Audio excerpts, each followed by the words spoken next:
Albert is nou baie mooi gesê wie hy is, hierdie spreker van formaat. De la Harp bied hierdie klasse ook aan vir die studente. So ek dink ons gaan nou iets lekker leer. Ek is baie opgewonde toe hy eendag by 'n byeenkoms bietjie verduidelik het hoe hoe hy kyk na Matteus en so aan. Dis die wat ek hom genooi het om vanaand met ons te kom praat. Aan die einde van die geleentheid sal ek jy moet 'n nommer iewers wees. Ek gou kyk waar die nommer is, vir julle die nommer gee vir VBO punte. As jy die aand deur sien, dan kry jy 2 VBO punte. Maar dit gaan nie oor die punte nie, dit gaan oor die leer. Onthou dit altyd. De la Harp, ons is in jou hande. Baie dankie vriende. Kyk, so ek is maar 'n dominee, so wat bevoorreg is om so klompie jare al deeltyds betrokke te wees by die fakulteit teologie in Bloemfontein. En ek is baie lief vir die Bybel, so is 'n lang rede hoekom uitgewerk het ek nou met Nuwe Testament aangegaan het. So ek is nie 'n dokter nie, ek is maar net 'n dominee. Maar net nie, ek is 'n dominee, weet nie maar net nie. Maar ek graag saam met julle ietsie deel wat ek eers langs die pad opgetel het. En eintlik hierdie struktuur wat ek vanuit gaan werk, wat ek dan nou vir julle gaan wys, het ek al toe ek destyds, ek was nog in die ou SA weermag gewees, vir Botha en Seuns gaan werk. Het ek deeltyds geswat ook by Universiteit van Pretoria. En daar het ek die eerste keer toe ek nou Bybelkunde gedoen het ek met van hierdie struktuurtjie het ek ergens in die Bybelkunde klas gedoen en dit het my net aangegryp. En daar soortgelyke strukture natuurlik, jy weet, vir die Lukas Evangelie, jy weet, vir die Markus Evangelie, natuurlik vir Johannes ook, jy weet, so daar gaan natuurlik meer as een struktuur, nee, ek bedoel, geen struktuur is nou die alfa en die omega nie, maar hierdie help my verskriklik baie. So as jy na die tema kyk, die koninkryk van die hemel vandag, en so ek gaan saam met julle dink om te sê dat ek is van mening, met die struktuurtjie wat ek nou gaan wys, dat die koninkryk van die hemel eintlik een van die sentrale gedagtes in die Matteus Evangelie is. En wat ek dink, ons wil nou ietsie daarvan sê, en ek aan die einde kan ons 'n bietjie gesels ook, ons 'n bietjie tyd daarvoor ook los, dat jy ook self 'n bydrae kan lewer en wat jou laat aan die dink laat sit. Maar ek is oortuig daarvan, hoe belangrik dit was in die jaar rondom 80 na Christus, toe die Matteus Evangelie sy beslag gekry het, is dit net so belangrik vandag, vir die kerk, om in tye te, kom ons sê so, die Leonard het nou mooi gevrees hierso, op haar voete te bly. Want in die vroeë Matteus gemeenskap daar, waarskynlik Antiochië en Sirië, was daar nie selfe goed soos ons vandag in ons konteks het nie, maar soortgelyke goed. Jy weet, infighting in die kerk en 'n klomp dinge wat die gemeenskap dit baie swaar gemaak het. So, interessant net, voor ons na die volgende slide gaan, as julle vir 'n oomblik nog met my gesig vaskyk daar op die slide, so koninkryk van die hemel, kom in al 3 van die synoptiese evangelies voor. Kyk, julle onthou mos nou eers dat julle eie studies het Matteus, Markus, Lukas, Johannes, en die synoptiese Matteus, Markus en Lukas is baie naby mekaar. Eers kan jy dit dalk onthou het julle oor die Kibron gedoen en die 4 bron hipotese en al die goed. Ek gaan nie vanaand daaroor praat nie, maar hulle verskil nogal van Johannes Evangelie wat eers omtrent in 90 na Christus verskyn het, of waarskynlik sy beslag gekry het. So waarskynlik Markus waarskynlik so rondom 70 na Christus in Rome geskryf, vir die kerk daar in Rome sy beslag gekry. 80 na Christus min of meer waarskynlik Lukas ook in Rome, en dan Matteus in Sirië, of dan die sentrum wat 'n belangrike rol in die vroeë kerk vervul het, dink maar aan Paulus, Antiochië, en dan waarskynlik Johannes hier rondom 90-95 na Christus in Efese. So net om die groot tafel nou maar net te dek. So in al 3 synoptiese evangelies, en synopties beteken saamloop, jy kan hulle soos by mekaar, hulle vir mekaar gebruik gemaak, kom die term koninkryk van die hemel voor. Eintlik, wat ek myself korrigeer, praat Markus en Lukas praat van koninkryk van God. Daar's 'n paar gevalle, letterlik 3 gevalle, van omtrent die 42 gevalle wat ek gekry het, wat jy min of meer kan sê, verwys die Matteus Evangelie na koninkryk van die hemel, of iets wat daarna verwys. Ek begin 'n verskil wat jy nou gaan tel of nie, maar ek hou daarvan die getalletjie van 42 waarop ek afgekom het, maar 3 van daai 42 praat in Matteus anderste as in Markus en Lukas van 'n koninkryk van net 3 praat van koninkryk van God. Die res, anders as Markus en Lukas, praat hy van koninkryk van die hemel. Waarskynlik omdat in die konteks waar die Matteus Evangelie sy beslag gekry het, was 'n baie meer, kom ons sê, Joods-Christelike gemeenskap. En erns sal julle dalk mos nou onthou dat die al vandag se moderne Jode ook of godsdienstige Jode, jy kan nie so 'n God se naam sê nie. So dit is amper al 'n eufemisme om eerder te sê koninkryk van die hemel in plaas van koninkryk van God. Jy weet, ek bedoel dis so dit sê iets ook van die konteks waar hy die Matteus Evangelie dan gekom het. So as mens die term koninkryk van die hemel hoor, dan dink ek meeste mense en die pragtige mense vir wie ek en jy bevoorreg is, die van ons wat nou dominees is, om mee te werk in ons gemeentes, dan dink hulle normaalweg, ek wil amper sê 9 uit 10 as dit nie meer is nie, dink hulle aan die lewe hierna, soos hierdie prentjie dan nou wys, nê. Dis waarheen ons op pad is. Jy weet, en dan word Openbaring moes nou bygetrek. Nou baie interessant, julle sal nou weet Openbaring 21, is dit nie eintlik ons gaan op na die hemel nie, maar die nuwe stad Jerusalem daal neer. Maar goed, dis nou vir 'n ander gesprek daai tyd. So alhoewel skoon daar in die Matteus Evangelie ook 'n paar plekke is hier na die einde toe, die laaste paar hoofstukke net voor die gedeelte waarin Jesus dan nou gevange geneem word en veroordeel word en kruisig gaan opstaan, hè, die afsluiting van die Matteus Evangelie, verwys die meerderheid van die 42 gevalle nie na die koninkryk van die hemel as eendag nie. Ek onthou ergens in my opleiding jare en jare terug het ons in terme van die Ou Testament het ons ergens James Barr onthou ook nog. En James Barr het gepraat van kom ek sê dit in Engels, illegitimate totality transfer. Met ander woorde, wanneer jy 'n term sien, dan maak as ook waar daai term staan nie, dan is alles moontlik wat daai term kan beteken is daarvan toepassing. Amper se verdagting kan die Amplified Bible. Nou uitgewaarsku daarteen. So 'n bepaalde woord gaan afhangende, en ons weet dit mos nou maar, nê, in 'n bepaalde konteks gaan hy 'n ander klank hê, ander betekenis hê. So daar is kere in die Matteus Evangelie na die einde toe waar koninkryk van die hemel die hiernamaals beteken. Maar die meerderheid van die gevalle verwys koninkryk van die hemel in die Matteus Evangelie eerder as jy na die prentjie kyk van God se teenwoordigheid hier en nou, nê? Die mag en gesag, die insig van 'n bewustheid dat God is hier aktief werksaam. En dis waarop ek saam met julle vanaand 'n bietjie oor wil kou, wat ek dink wat toepassingsmoontlikhede het, nie net in die Matteus gemeenskap van rondom 80 na Christus nie, maar reg deur die kerk en definitief in 2025 hier in Suid-Afrika waar ons is. So as jy nou self dink, waar kom hy amper of die eerste keer daai term voor? Dis as Johannes die Doper in Matteus 3 dan optree, die voorganger van Jesus, nê? Dan sê hy mos, bekeer julle, want die koninkryk van die hemel het naby gekom. En as Jesus met sy aardse bediening begin dan nou Matteus 4 vers 17, net voordat hy 'n klomp mense gesond maak. En ek bedoel amper of jy hulle aanmoedig, as jy nou nie jou Bybel naby het nie, trek jou Bybel nader, dan kan jy mos nou lekkerder volg.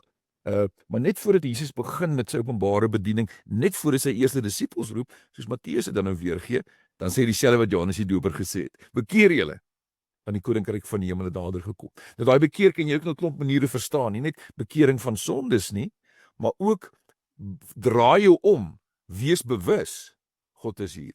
En daarom my prentjie, wat vir my nou in terme van, ek hou nogal van 'n prentjies te dink, baie sê, die son wat begin opkom.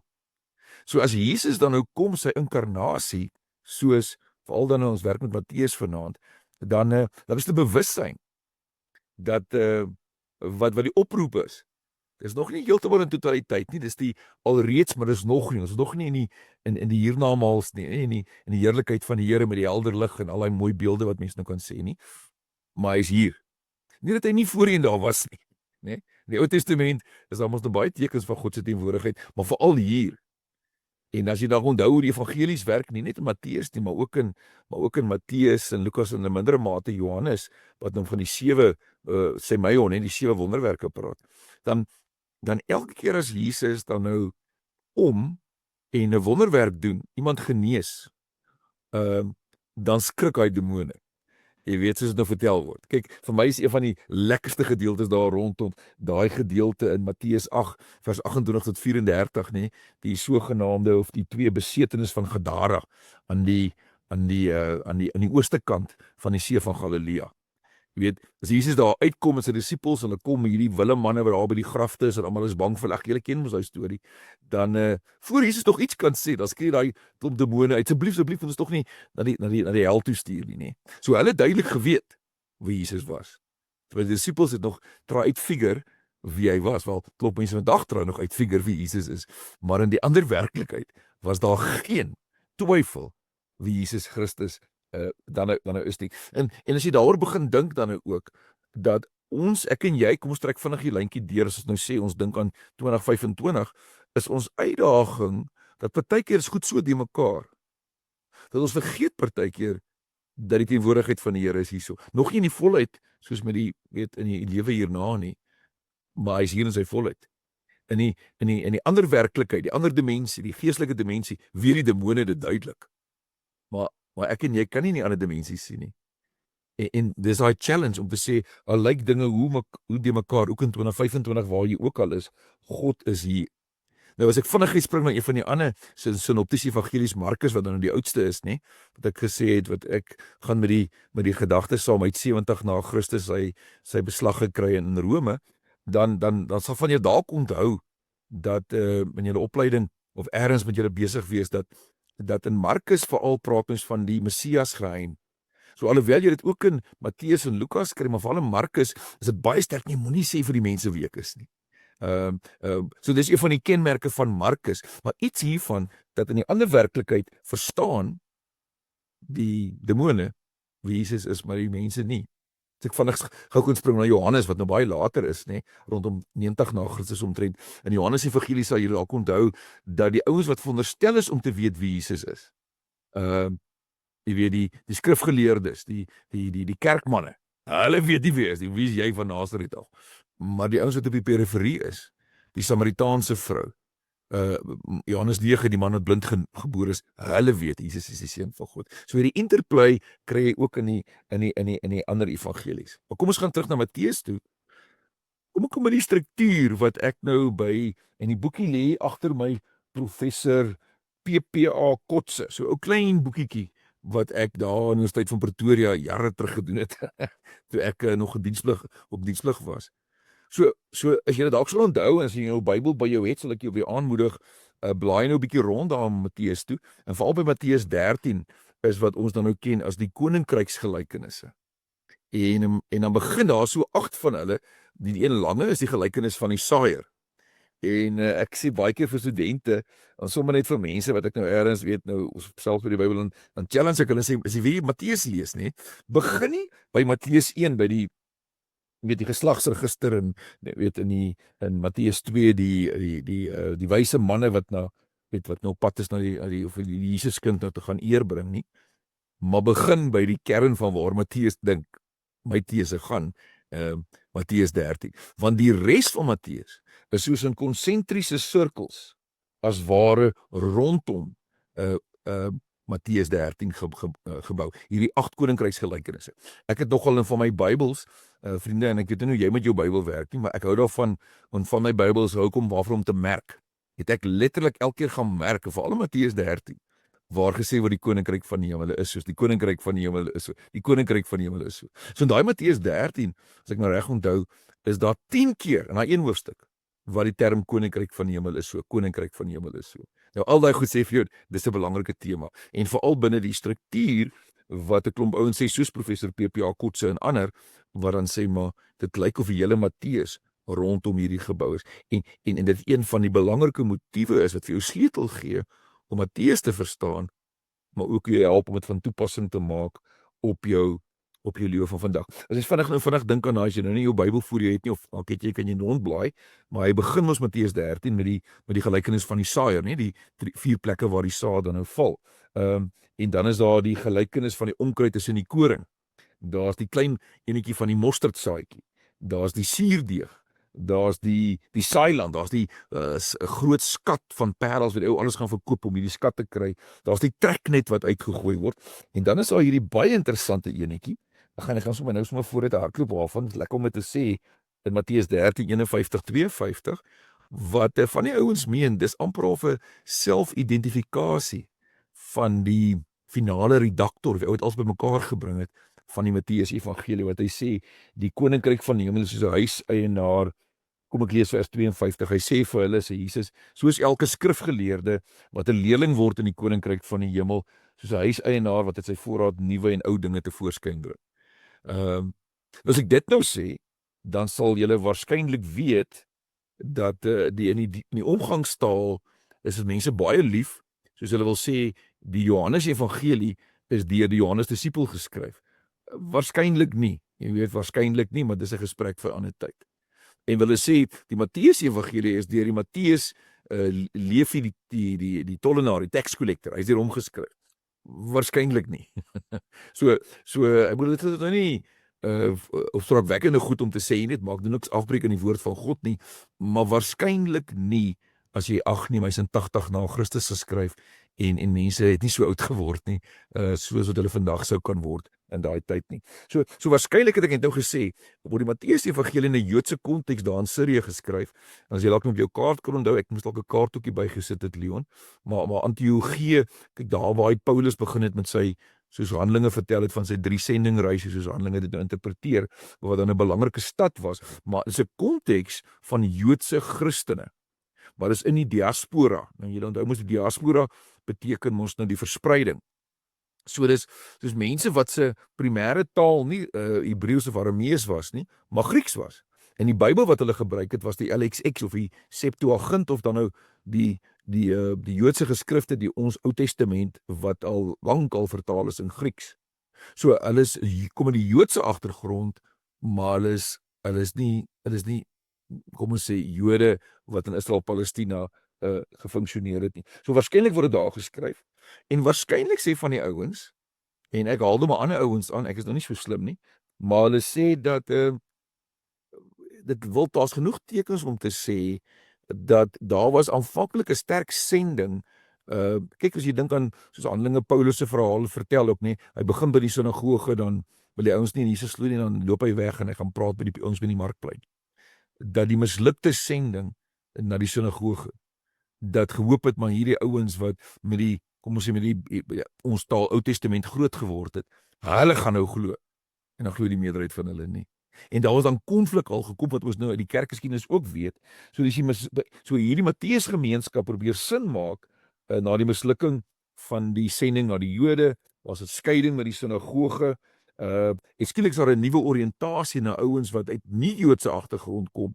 Hulle praat mos baie dalk die term ergens in julle studies van die godvreesendes, van die Griekse ouens wat rondom die sinagoges rondgehang het, want dit is baie interessant geweest, maar hulle wou nie Jode word nie, met al die implikasies daarvan nie, maar hulle word dan nou die nuwe tipe ouens wat dan deel word van die vroeë kerk. So net om iets daarvan te sê oor die koninkryksgelykenisse wat dan 'n kern is en waar die res dan nou rondom dit gebou is. So dis vinnig dink aan nou vandag 2025 en never mind vandag, maar die laaste 2000 jaar van die kerk, het ons almal het hulle ook moeilike omstandighede gehad. Daar's tekens wat die konflik was baie erg geweest. Later in die vroeë kerkgeskiedenis dan word die Jode daarvan beskuldig dat hulle die Christene oorgegee het om gemartel te word ensovoorts, weet in Klein-Asië, wat dan verder noord van Antiochië af lê. Maar goed, so of dit nou daai moeilike konteks is, ons moeilike konteks, dis 'n goeie woord om te sê, koninkryk van die hemele, God is hier. God se gesag is hier. Maar kom ek wys vir julle die volgende skyfie. Nou, as jy nou kyk vinnig en nou gaan ons dan die struktuur toe beweeg ek uit. Jy sien ek het nog nie al die hoofstukke daarin nie. Maar nou kan jy sien daar's as jy die rooitjie in die middel tel, daar's 5 gebruik nou maar die woord diskoerse. 5 kere wat klomp praat was, nee, wat Jesus gepraat het, nie sy wonderwerke en so nie. En hulle lê in 'n sirkel of in 'n konsentriese sirkels rondom die middelpunt. En daarom weer my opmerking, vir jy uitdaging as jy nou weer Matteus erns deurwerk in jou eie Bybelleesprogram, begin by hoofstuk 13 en werk hom al breër en breër, dat jy heel laaste lees, die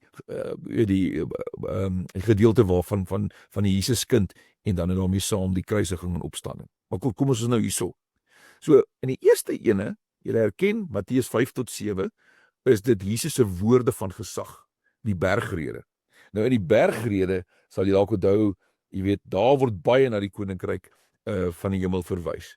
Ek meen die saligsprekinge, ek het so ruk terug 'n paar preke daaroor gehad, nê. Geseënd is hulle. Wat ek dink die eerste een is geseënd is hulle wat weet hoe afhanklik hulle van God is, want dan hulle behoort die koninkryk van die hemele. En dan sê die 8ste saligspreking sê dieselfde.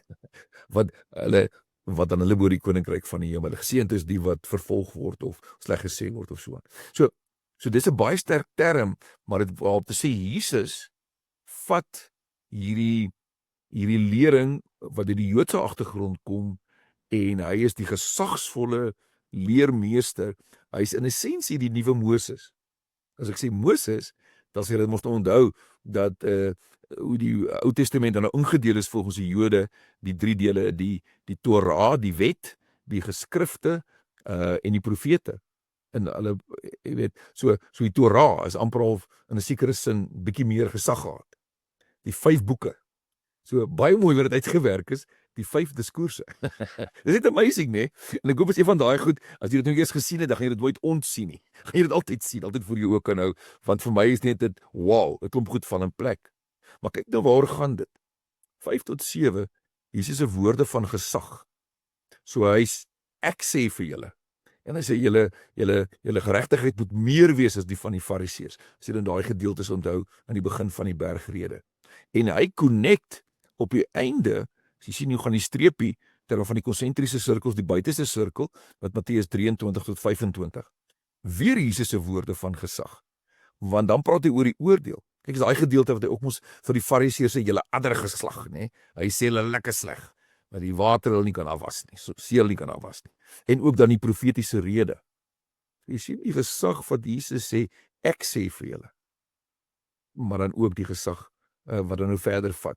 Vir nou, Matteus 5 tot 7, vir ons nou leef en funksioneer, maar ook vir wat kom, die oordeel en dan die profetiese rede, dit dan die wederkoms is nou die maklikste manier om dit te sê. Die binneste sirkel, die diskurs is die uitstuur van die 12. Nou daar's baie gesê, ek wil nie daarby vanaand vashak nie, want ek nog tyd het ons lekker bietjie kan gesels ook. Maar wat dit aanvanklik geklink het, daar sekere tekste in Matteus wat klink asof hy sê maar hy stel meer belang in die verlore stamme van Israel. Maar daar's al reeds, want hy word so sê, daar's al besef van die mislukking van die sending na die sinagoge begin omdraai en sê nou fokus ons op hulle wat nie uit Joodse agtergrond is nie, wat daar in die Antiochie, groot Antiochie dan nou bly. So die uitstuur, Matteus 10 is 'n baie lekker teks, nê, en ek het myself die versoeking weerstaan om daar 'n paar goed te sê, en dan nou Matteus 18, wat weer die gesag, nê, so die gesag waarmee die 12 uitgestuur word, en dan weer die gesag, wat daar in die kerk is, hoe die kerk lyk, en die vergifnis, so van die ouens praat van die sendingrede, wat connect dan met die gemeenterede.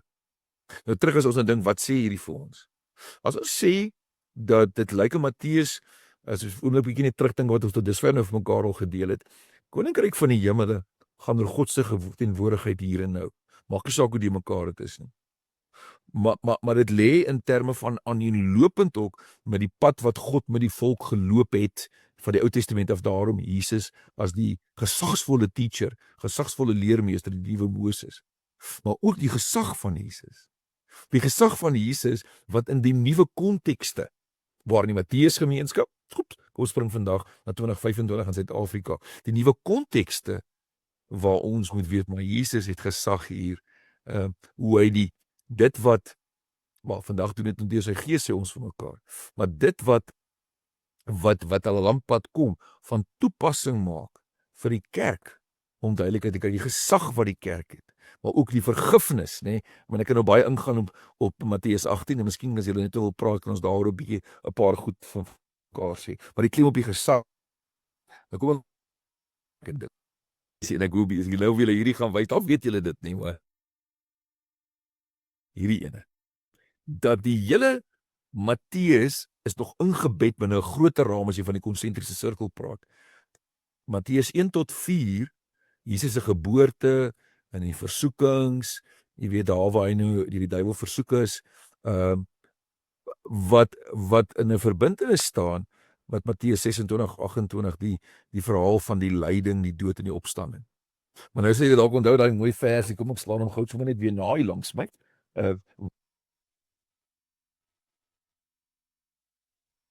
Is ja, gooi partykeer al die goetertjies saam en ek sê twee verskillende verhale, want dis nou besides the point. So daar in vers 23, Matteus 1:23, dan is die engel dan vir Josef sê, maar moenie dan word Jesaja 7:14 aangehaal. Nou Jesaja 7:14, nou daar's allerhande stryery partykeer rondom pragtige mense wat nie wil hê ons met die godskap van Jesus Christus of die profesieë, jy weet, kleiner maak nie, maar daar staan letterlik in Jesaja 7:14 die jong vrou. Maar binne die ontwikkeling wat daar plaasvind, het dit ook gesê wat die Gees gelei het, haal Matteus dit aan as die maagd. Die maagd sal swanger word en 'n seun in die wêreld bring, hulle sal hom Immanuel noem. Nou Immanuel, weet ons, God met ons. Nou dit koppel al reeds met die koninkryks gedagte, koninkryk van die hemele of koninkryk van God, soos wat sterker in Markus en Lukas gesê word. So God se teenwoordigheid, sy gesag, maar hy's hier. En as jy dan onthou hoe eindig alles, ons gaan nou kan ons 'n bietjie kan ek 'n paar meer goed daarvan sê. Maar kom ek spring gou na 26:28, nadat Jesus opgestaan het uit die dood. En dan weer 'n keer uit, nê. In die einde van Matteus 28 te praat as die groot opdrag. Jy weet, 'n lekker sending text en dink baie van ons het al daaroor lekker gepreek. Maar dan staan daar ook Immanuel op 'n ander manier. Want hy sê letterlik die laaste vers van Matteus 28 vers 16b sê hy, en ek is by julle, Immanuel, al die dae tot die volëinding van die wêreld. Jesus is my lekker, hierdie vriende, ek raak so opgewonde, hè. Dis 'n lekker koneksie. En dit werk saam met die koninkryksgelykenisse, God se gesag, maar dit beklemtoon ook weer die lyn van die Ou Testament af, wat vir Matteus verskriklik belangrik is binne sy gemeenskap, om te sê, maar God is hier. Soos jy vinnig jy vir 'n oomblik loer net na eerste gedeelte, Matteus 1 tot hoofstuk 1 tot 4, en dan word ons nog gepraat van die geslagsregister. En onthou soos Matteus het ons nou werk, dan werk hy op die 14de. Hy begin nie, kyk Lukas en Lukas 4 begin van Adam af, en ek werk jou andersom. Maar hier begin hy van Abraham af. So 14 geslagte, 14 geslagte, 14 geslagte, en 40 gedeel deur 2 is 7, nê? Geweldige simbooliek. So ook om te sê in al hierdie goed, wil hy eintlik ook maar sê Immanuel. God is hier. God is met dit alles besig. En as die wyse manne of die Magi, dat hulle dan nou kom om eer te bring aan die koning. Daar's 'n gevaar, Herodes, ons kan 'n lekker storieetjie, maar weer eens God se teenwoordigheid. Oeps. Josef kry die waarskuwing, eers kry die wyse manne die waarskuwing om op 'n ander pad terug te gaan en Josef hulle vlug na Egipte toe. Doop van Jesus, die woordigheid, net die Vader sê, jy weet, dis my geliefde seun. En versoekings, dis daar in die woestyn in. En nadat Jesus nou suksesvol was om versoekings te staan, dan sê in Matteus 4:11 engele het hom versorg. So ook in daai net die 4 hoofstukke aan die begin van die Matteus Evangelie is hierdie ding van Immanuel, Immanuel, Immanuel, Immanuel, né? God wat hier is.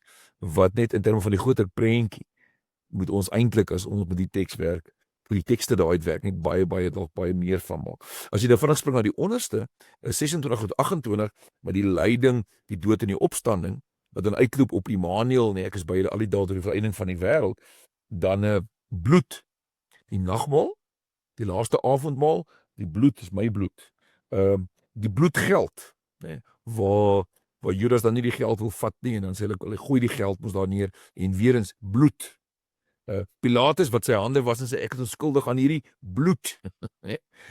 So die bloed wat ook van in die Joodse konteks, met die Exodus verhale, weer eens net sê, God is hier. God se teenwoordigheid is hier. Daar waar hulle vir Jesus gevange neem en Petrus sy swaard wil uitklik, dan Matteus 26:53 dan sê Jesus nee, los jou swaard. Dink jy nie ek kan die Vader vra en dit is by dadelik 12 legioene engele stuur nie. God wat totaal in beheer is. Jesus sterf aan die kruis. Eli lama sabachthani. My God, waarom het hy my verlaat? Maar as hy sterf, dan in al die evangelie sê, maar hy was werklik die seun van God. Die grafte wat oopgaan in Matteus, nê? So heeltyd hierdie teenwoordigheid van God, die opstanding, die soldate wat weghardloop en die uitstuur. So geweldig sterk in beide die begin van die Matteus Evangelie wat rondom die 8 koninkryksgelykenisse van die koninkryk van die hemele is. Nou kom ons kom by die ander gedeeltes, die hele prentjie nou van die hele struktuur. So as jy nou kyk daarso, daar's ons dan reeds gesels so 'n bietjie oor die rooie, die middel ene, nê, die koninkryksgelykenisse. Ons het oor die pinkus gesels, die ander 4 diskoerse, net die 5 blokke diskoers, en dan het ons oor die bil gesels 1 tot 4 en 26 tot 28. Maar nou kom die verhalende gedeeltes in. En in die verhalende gedeeltes is daar interessante koppelinge. So in die verhale, ons eers sê in die diskoers, nê, die eerste van die 5 diskoerse, die Jesus se gewoorde van gesag, die bergrede. Maar dan is amper of die prakties nou. Nou het hy gesê het gesag en nou is daar 10 wonderwerke. En nou doen hy die gesag, né? It's amazing hoe jy kan sien hoe raak ek opgewonde hieroor. So daai twee koppel aan mekaar of skoon 5 tot 7, ons gaan nou kyk, verbind word met 23 tot 25, né? Daai diskoers. Het gaan oor Jesus se gesag, en kom ek druk die volgende prentjie net, en daai twee wat gebind word, wat gaan ook oor die gesag. Die gesag, die uitnodiging, die gesag en uitnodiging, as jy vinnig weer gaan loer net in Matteus 19, nê, dan die gedeelte van die ryk jong man, Jesus wat die kindertjies seën, die uitnodiging en Jesus se gesag in terme van die diskoers van die finale oordeel wat die fariseërs ook aanvat en die profetiese rede. So dis hoe daai blokke koppel. Nou kom ons gaan 'n bietjie verder en daai middelste verhaalde gedeelte 11 tot 12, die Jode verwerp Jesus. Maar daai verhaal kan jy ook koppel met die diskoers voor hom. So Jesus stuur die 12 uit. Jy weet, en hy kyk, een van my favorite versies wat ek dalk van julle wat my nou beter ken, al aangehaal het, ek nou vir met vrywilligers daar by Torings van Hoop werk, en waar ek op plekke praat, Matteus 10 dan sê Jesus, onthou ek stuur julle soos lammes tussen die wolwe in. Wees dus so opreg soos duwe. Nou, die volgende vertaling waar ek van, en so slink soos slange. Want dis leeuwêreld daar buite. So hy stuur hulle uit, en net die volgende gedeelte is die verhale, as nou ander goed ook tussen, maar die oorhoofse Handelinge 11 tot 12, waar die Jode vir Jesus verwerp. Kan ek julle gou iets daar wys ook net? Jy weet, nou Handelinge, nie Handelinge nie, maar Matteus 11. Kyk in Matteus 11 nie, is daar 'n baie interessante vers. En net maar weer om te sê, Bybelvertalers is ook maar soos, hulle is ook maar mense, jy weet, dis maar 'n voortdurende proses. Maar ek het nie werk nog met die 83 vertaling. Nou Matteus 11 nie, word er gepraat oor Johannes die Doper. So kom ek lees gou daar van Matteus 11 van vers 11 af. Jesus sê, dit verseker ek julle onder die mense, is niemand gebore is wat groter is as Johannes die Doper nie. En tog is die geringste in die koninkryk van die hemel, en daar sê nou, groter as hy. Maar so staan in die 83 vertaling. Sedert die dae van Johannes die Doper tot nou toe, breek die koninkryk van die hemel vir homself 'n pad oop. Die mense wat hulle kragtig inspann kry dit in besit. Hier sien dis 'n lekker teks daai nie. Maar ongelukkig is dit verkeerd vertaal. Dis nie wat daar staan nie. In terme van die Griekse, die verdere ontwikkeling, as jy na die nuwere vertalings kyk, ek is nie seker Leon wat die 2020 vertaling sê nie, maar eintlik, ek het nou met die vertaling verdowes, staan daar, sedert die dae van Johannes die Doper, is mense opstandig teen God, God die koning, wat in die hemel is, hulle wil self koning wees. Nee, nog 'n redelike verskil. So dis hierdie konteks, nee? Sê die Leon sê die 2020 vertaling dit ook duideliker so. Kan ek kom gou lees? Ja, lees ook asseblief man, ek het nog nie hom voor my nou en jy Die 2020 sê, maar sedert die dae van Johannes die Doper tot nou toe, lei die koninkryk van die hemele onder geweld en probeer geweldenaars dit in besit neem. As hy, skitterend, né? Baie beter, daar is hy baie beter vertaal, die nuwer vertalings, né? So dis regtig, Jesus stuur uit met gesag, dankie Leon, en dan is daar 11 tot 12, die Jode verwerp, dis moeilik. Nou kollegas, daarmee kan ons ook ons nou verbind.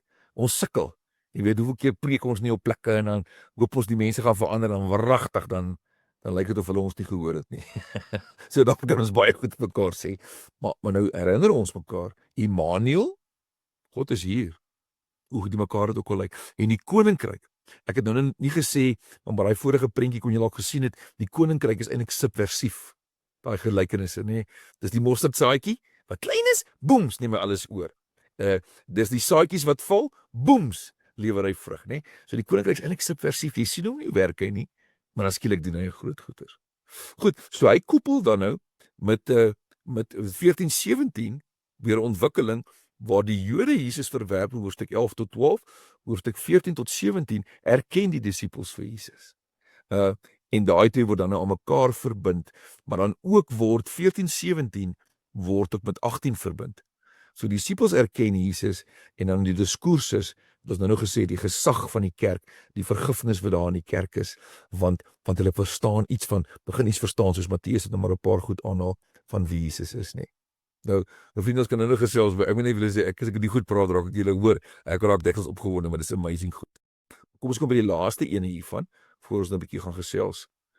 So die kern weer eens is die koninkryksgelykenisse wat dan amper half noem nou maar weer subversief is, wat verskuild is. So hoe werk dit in 2025? En gaan ek 'n volgende prentjie gee, maar ek gaan nou eers hoor of daar opmerkings of vrae is, maar kom ek sê net vriende, dat dis staf daar buite, nê. Dis staf daar buite, ek weet nie van Albertus, jy nie daar in die Weskaap nie, maar hier in die Vrystaat, ons heeltyd in gesprekke met die kerk wat swaar kry, nie net op die platteland nie, maar ook in ons stede en ons groter dorpe. Die vraag is nie noodwendig dat mense ongelowig word nie, maar dit is moeilik. Bediening kan baie moeilik wees, dit is baie nice goed, maar dit is moeilik. Maar die koninkryk, God se teenwoordigheid, die Immanuel, partykeer werk hy subversief, maar ons het bepaalde gesag, is daar hoe baie teenkanting. God is aan die werk. Goed, kom ek stop eers daar, en vriende, dan wil ek graag vra, is daar 'n opmerking of 'n gedagte wat jy het, want party van julle vermoed ek kan dalk meer in Matteus ingegrawe nog wees as die bietjie wat ek nou maar weet. So daar enige iemand wat wil praat, steek jou hand op, nee, hoe werk dit, Leon? Ja, kom gerus, geef my 'n aanduiding as jy wil praat of sit jou kamera aan, dan sal ek jou gesig sien. Dit Christo Weideman ook by ons aangesluit. Christo, welkom. En Johan Besuidenhout en Neil, welkom vir julle. En ons hoor is daar iemand wat iets wil sê. Terwyl jy dink, jou vraag formuleer, Delaar, jy het nou verwys na die geslagsregister. Dis interessant, die 14 name, as jy nou mooi kyk, dan gaan die eerste 14 het al 'n opwaartse kurwe, dit raak al hoe beter. 14 gaan al hoe slegter. En dan die derde gaan dan weer op en eindig by Jesus. Dis 'n baie interessante samestelling, né? Ja. Jos, Dit is soms net 1 miljoen. Ja, voor ek skies ek net vir Jos, net 'n oomblik, net daarop te sê, net van met jou gou kou daaraan. Interessant, mense kyk gewoonlik, meeste ouens, ons almal het eers van die goed gehad, kyk mense na die 4 vroue wat nie Jode was nie, nie Israeliete was nie, wat deel van die geslagsregister geword het nie. Maar as jy vir 'n oomblik kyk na die 14, en presies wat jy nou sien, Leon, dan sien jy iets anders raak, wat ons dalk moet raak sien, wat bedoel was om raak gesien te word. Jos, Ek wil net vra, Delaar, dankie vir jou aanbieding sover, maar hoekom juist die metafoor van koninkryk, terwyl die geskrif ontstaan in 'n keiserlike tyd, is maar die agtergrond die bekendheid van die begrip vir die Joodse gemeenskap, dat die begrip om God se heerskappy uit te druk, die metafoor van koninkryk gebruik word om dit mooi verstaanbaar te maak. Ek het maar net gewonder, ek het onlangs gepreek oor, dis 'n baie lekker vraag. so waarom juist die beeldspraak van koninkryk? Nou, dis nou lekker om te sê, Jos, ek sit nou tong in die kies voor ek saam met jou gaan dink daaroor, dat ek is net 'n deeltydse dosent. So my onmiddellike aanvoeling is, omdat dit die koppeling met die Ou Testament. So onthou nou weer, dat die gesag van Jesus, die nuwe Moses, word baie sterk beklemtoon, daarom die 5 diskoerse, nê. So dit gaan oor die God, en as jy nou dink, kom ons nou in die begin gesê, waar Markus en Lukas nie sommer praat van koninkryk van die hemele nie. Ek is versigtig om te sê 100% want ek het nou nie hulle so in diepte nou daaroor gaan lees nie. Maar Matteus nie, want die respek vir God. Maar die respek vir God ook is die koppeling met 'n nuwe verstaan van die Dawidsryk. God is die koning. Jy weet maar dis 'n interessante opmerking waar ek so 'n bietjie best van die slimmer ouens wil hoor, Jos, wat jy nou sê binne die konteks van die keiser, nê, van die keiserlike agtergrond. Want van ons lewe nou, ek het gepreek oor toe wonder ek nou daaroor, ek nie self 'n antwoord nie. Vir die mense van vandag in Suid-Afrika, ons nie veel 'n begrip van koningskap nie behalwe die monargie in Engeland. So hoe bring jy dit prakties tuis verstaanbaar vir vandag se mense? Jy praat van die president. Ja, moet 'n mens nie ook in ag neem, jy het nou gesê Jesus as die tweede Moses, maar hy is ook in hierdie konteks die tweede Dawid, né, wat koning. Here, is dit nou die tyd dat die koninkryk vir Israel gaan oprig, vra die disippels na sy opstanding, jy weet, is dit nou die tyd, want dit gaan oor die koninkryk van Dawid wat herstel word of in hulle gedagtes herstel moet word, maar dan vestig Jesus 'n anderste koninkryk as dit wat hulle in gedagte gehad het. Ek dink dis ook 'n goeie opmerking. Ja, maar ek wil vir dit weer Jos, ek wil kou, dis 'n lekker ding en dalk het van die ander kollegas op die groep hierdie ding, want jy's reg Jos. Okay, dis nou 'n ou wat nou jy's al 80 jaar dominee, nie so lank, ekskuus Jos, maar jy's al baie jare amper, nee. So daai ding om dit prakties te maak. Nee, jy lyk nie 80 nie. Vriende, ek ken nou vir Jos, hy speel muurbal hoogstoernooie, so hy is baie aan die fiks aan die gang. Jos, maar dis 'n belangrike vraag. So ek sou graag hoor wat van die ander ouens sê, hoe maak jy die ding van koninkryk? Maak jy dit bevatlik vir ons mense vandag? Want ons ken nie konings nie. So ek bedoel, ek dink nou maar net en ek wil nou nie in die politiek gaan nie, maar ons het mos nou onlangs die No King protest gehad in Amerika rondom meneer Donald Trump. Jy weet maar dis 'n negatiewe koning daai. So hoe kan jy vir die ouens sê wat dan van koninkryk? Ek vind dit dat meeste mense wil onmiddellik spring na die lewe hierna, die koninkryk of regime vir die hiernamaals, wat er tog seks daarby van is.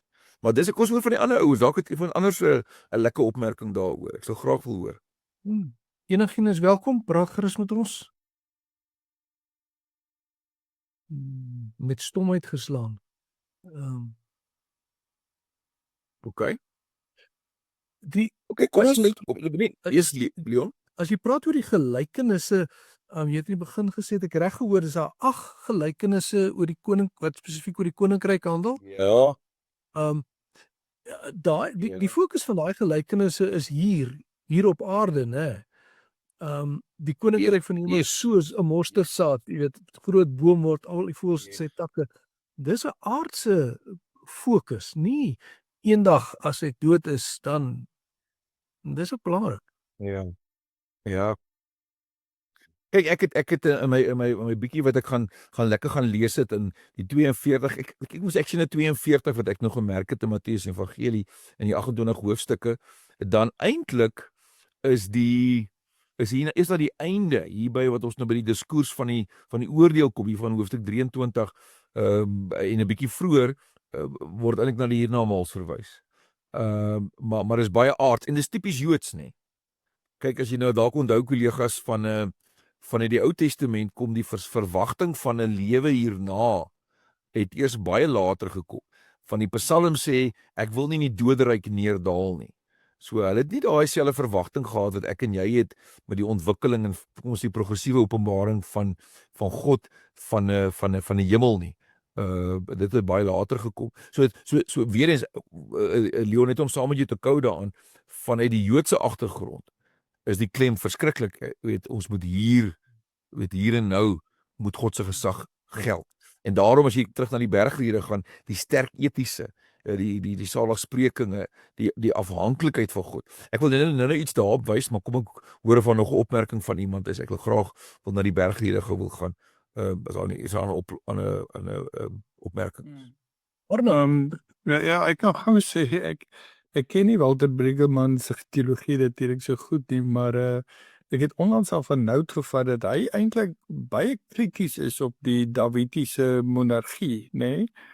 Jy weet om net die mag en die power en wat ook al. So dit Jos se vraag het my nou net daaraan laat dink. Jy weet, ons lees nou die dag so teks en iemand sê hierdie teks, die Israeliete kom nou net uit, jy weet, uit power uit die Egiptiese, jy weet, power. En dan word daar gesê, sorg vir die kinders, kyk na die weduwees, maar jy weet, dan is hulle weer op pad na 'n monargie, hulle is weer op pad na 'n power toe.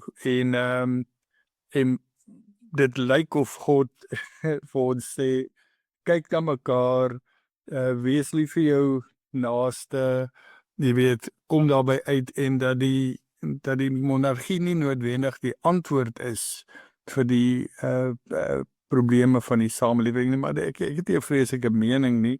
Dit is maar net interessant dat hy nie so positief soos wat ons nou praat. Hy sal sê die Here Sions teologie was natuurlik 'n valse teologie gewees, jy weet, en hoeveel mense is gevang deur 'n valse teologie. Kyk, baie keer ek daarmee met jou koop, want dis nie ons getrek het af vandag, dis ons risiko ook. Ons baie keer, ons kom uit as net bloot oor my beperkte verstaan van die geskiedenis van die NG Kerk en van die verandering in ons samelewing sedert die middel 80er jare, dat die NG Kerk is nie meer die regering nie. Die NG Kerk het nie meer die oor van die regering nie. Die NG Kerk word kleiner en kleiner, en ek vermoed nie die NG Kerk nie, basies maar alle kerke. So daai ding van gesag en mag. Nou, as ek daarmee dink kan sê, as jy kan vat gou as jy jou Bybels het, wat ek voor jou het, wil ek jou vat na die bergrede, by die eerste diskurs van die Jesus se woorde van gesag. Wat vir my nogal opgeval het, ek terug toe ek hiermee gewerk het, dat ekskuus, ek kan ek my Engelse Bybel gebruik, want dit is of ek nou gemerk het en ek preek meestal in Engels. Maar as jy kyk hoe eindig Matteus 4. So kom ek gaan nou weer Jesus begin Matteus 4 vers 23. Maar ou die Afrikaans ook dan nou maar hierso. Wat hy sê, Jesus het rondgegaan en die evangelie van die koninkryk verkondig. Kyk, vers 27 het hy gesê, bekeer julle want die koninkryk van die hemel het gekom. Dan verkondig hy die evangelie van die koninkryk en dan staan daar so, kom ek lees nou maar die Afrikaans terwille van, ek lees Matteus 4 23. Hy het in die hele Galilea rondgegaan en die mense in die sinagoges geleer, die evangelie van die koninkryk verkondig en elke soort siekte en kwaal onder die volk gesond gemaak. En berigte oor hom het oor die hele provinsie Sirië versprei. Die mense het toe die siekes met allerlei kwale en pyne, die wat in die mag van bose geeste was, geestelik versteurdes, verlamdes, na hom toe gebring en hy het hulle gesond gemaak. So hier word hierdie groot groep van mense genoem wat na Jesus stroom want hulle is hulpeloos. Dalk sal julle ergens onthou waar daar gepraat van die armes van die land. Wat in die Ou Testament, veral in die profetiese literatuur baie sterk uitkom. Hierdie armes, hulle is amper soos ons armes van vandag. Hulle het niks nie. Ek moet dalk daai woord sê op hierdie rekording nie. Maar hulle het niks nie, né? Hulle het niks om te verloor nie. Hulle laaste uitweg is kom na Jesus toe. So dan gaan dit nie in die eerste plek oor die gesondmaking nie. Maar dit gaan oor Jesus wat by hulle is. En dan begin hy met die bergrede. En dan sê hy, kan ek nou maar die Engels lees hierso, vers 3, blessed are the poor in spirit, for theirs is the kingdom of heaven. Kyk, as baie ons wat in die verlede al goed gesê het, dat in die hele kerkgeskiedenis, dinge wat ek onlangs moes doen met studente in die PG Dip, het met hulle gewerk oor die bergrede, Leon, net op die bergrede. En party ons het gesê, dis goed wat ons moet doen. Ons moet poor in spirit wees. Die Afrikaanse 83 vertaling sê, geseënd is hulle wat weet hoe afhanklik hulle van God is, wat ek dink 'n baie goeie vertaling is. Maar the poor in spirit is hulle wat besef, maar ek is nie so magtig nie. My kerk is nie so magtig nie. Ek het nie al die slim antwoorde nie. En dan is die koninkryk van die hemel terug by daai middelste gedeelte wat ek in rooi gemerk het, subversief, dit lyk of dit nie so sterk is nie. Dit lyk of everything is just going to the dogs.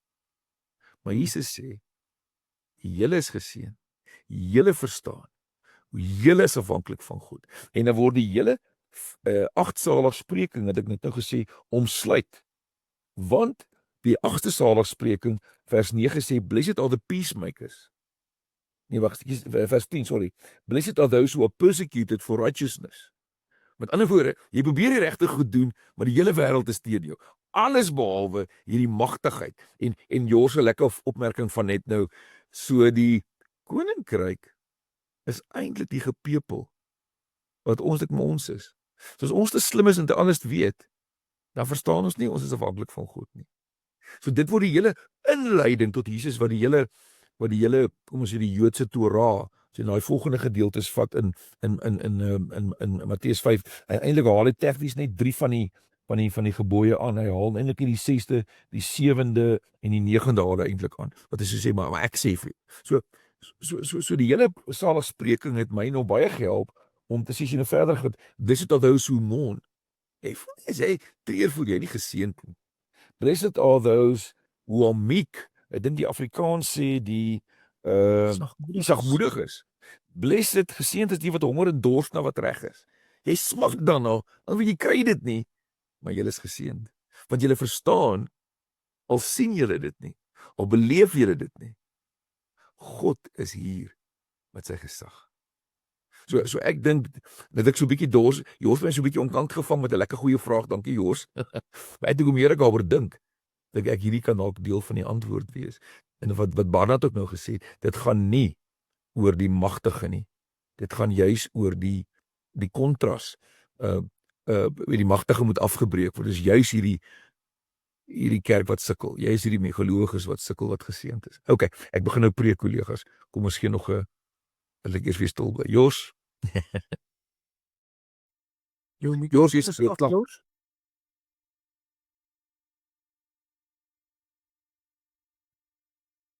Jy is nog af, Jos. Op Saterdag een keer hier reg. Daar is jy. Nee, dit help my nog en ek kan nie verbeter op Matteus nie. Hy was 'n goeie skrywer en 'n goeie statier. Jy's mooi humble, hoor. Maar ek dink die bede van die Onse Vader gebed, dat dit Onse Vader is en dat dit 'n vaderlike koninkryk is, Ja. versag dalk die magtigheid wat in die begrip koningskap lê. Ja. Dit bring 'n sagtheid daaraan. Dis maar opmerking, maar dankie in elk geval. Ja, maar dis ook 'n lekker dankie daarvoor ook, nee.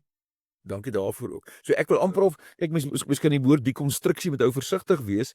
As weet dekonstruksie beteken in die filosofie dalk so 'n bietjie anders as wat ons nou die afgelope paar dae by die konvergadering gesê het. Maar as jy hom afbreek, ek wil amper sê draai hom op sy kop. Hy word op sy kop gedraai. Koninkryk word op sy kop gedraai. En Ja, jy heeltemal 'n ander beheer inhoud nie. daar. Ander inhoud gegee daaraan. Maar ja goed, daarom dink ek is die bergrede, maar met klem die saligspreking. Miskien wat ek dit nou vir die studente werkstukke moes laat doen en intensief dit geteach het, was dit vir my wow, is my wow, wat amper of it sets the tone for the rest of the gospel. Dink ek, Ja. een van die maniere. Dankie. Okay, nog 'n opmerking. Ek wil nog iets vir julle wil wys, maar kom ons hoor net gou nog 'n opmerking dalk. Nog iemand? Dis welkom. Jy kan ook jou vrae tik in die chat en dan sal ons gou dit lees as dit nodig is. Dan lyk nou jy gaan nou eens aan. Okay. So ek sal vir 'n oomblik wil ek so 'n bietjie weer inzoom op Matteus 13. Ek het vinnig daaraan geraak. Ek is baie sensitief daarvoor om net heeltyd te praat. Jy weet dan raak 'n ou dan jy moet saam praat, maar ek wil jou uitdaag of uitnooi ook wat oor hoe die koninkryk werk, né? Ek het nou gesê subversief. So kom ons check vir 'n oomblik net 'n bietjie daar. Om Matteus 13 begin. Hierdie baie bekende van die saaiër. En want onthou kon stap nou weer 'n tree terug. Die Nuwe Testamentiese scholars sê vir jou en ek het dit in die begin gesê, die Matteus gemeenskap het besef die mislukking van die sending na die sinagoge. Hulle het, kom ons sê dit op 'n simpel manier, hulle het geglo en mes gaan die hele sinagoge sê, ja, die Messias het gekom. Nie gebeur nie. So die saad wat val op 4 plekke en net op 1 plek is daar groei. So ook hierdie vulnerability, ook hierdie, is dit die moeite werd? Ook hierdie gevoel, maar, yes. As jy dan in ag neem, die kern van die groter ding van die koninkryksgelykenisse, God wat hier is, God se gesag is hier, jy voel dit dalk nie, en dan die buitenste konsentriese sirkel, die Immanuel. So as jy, so die eerste ene, kyk in daar Matteus 13, omvat daai, saaier gelykenis, omvat die grootste gedeelte. As jy na die volgende ene kyk, hier by Matteus 13, vers 24, die ou wat die goeie saad saai, en is skielik onkruid en alles. Weereens daar. Kyk, kollegas wat vir my baie help, as ek nou so 'n bietjie prakties ook gaan, en ek spring skielik na die Pauliniese literatuur. 1 Korintiërs 15 is dit nou vers 58, wat in die 83 vertaling sê, geen inspanning in diens van die Here is ooit te vergeefs nie. Sê die ou saai, maar wat is is onkruid. Yes, like die blikskols wil nie hoor nie, hulle wil nie verander nie. Die wêreld is teen ons, wil sleg gesê en wat ook al. Maar die lyn wat dra, God se gesag is hier, die koninkryk is hier, die Immanuel is hier so. En dan die volgende enetjie, die mosterdsaadjie. Nou daar is ek het al baie, meeste van ons het al oor die mosterdsaadjie gepreek, nê. Maar eintlik is die mosterdsaadjie, die taal is nie heeltemal reg, hulle praat van 'n boom. Maar eintlik is dit nie 'n boom nie. Eintlik is die mosterdsaadjie, het ek eers ook gelees, is eintlik soos 'n onkruid. En die huisies wat gebou is deur die gewone kleinboere, was amper half soos die modderhutte van ons plaaslike bevolking in die, op die strooise op die plase. Die ou strooise. En daar kan maklik goedertjies deurkom. So jy wil alles behalwe mosterdkorreltjies naby jou hê. Want as hy inkom en hy val in daai modder nê, en jy kom dit agter nie, en hy begin groei, dan breek hy alles. En hy neem soos hy hengse onkruid nie meer alles oor.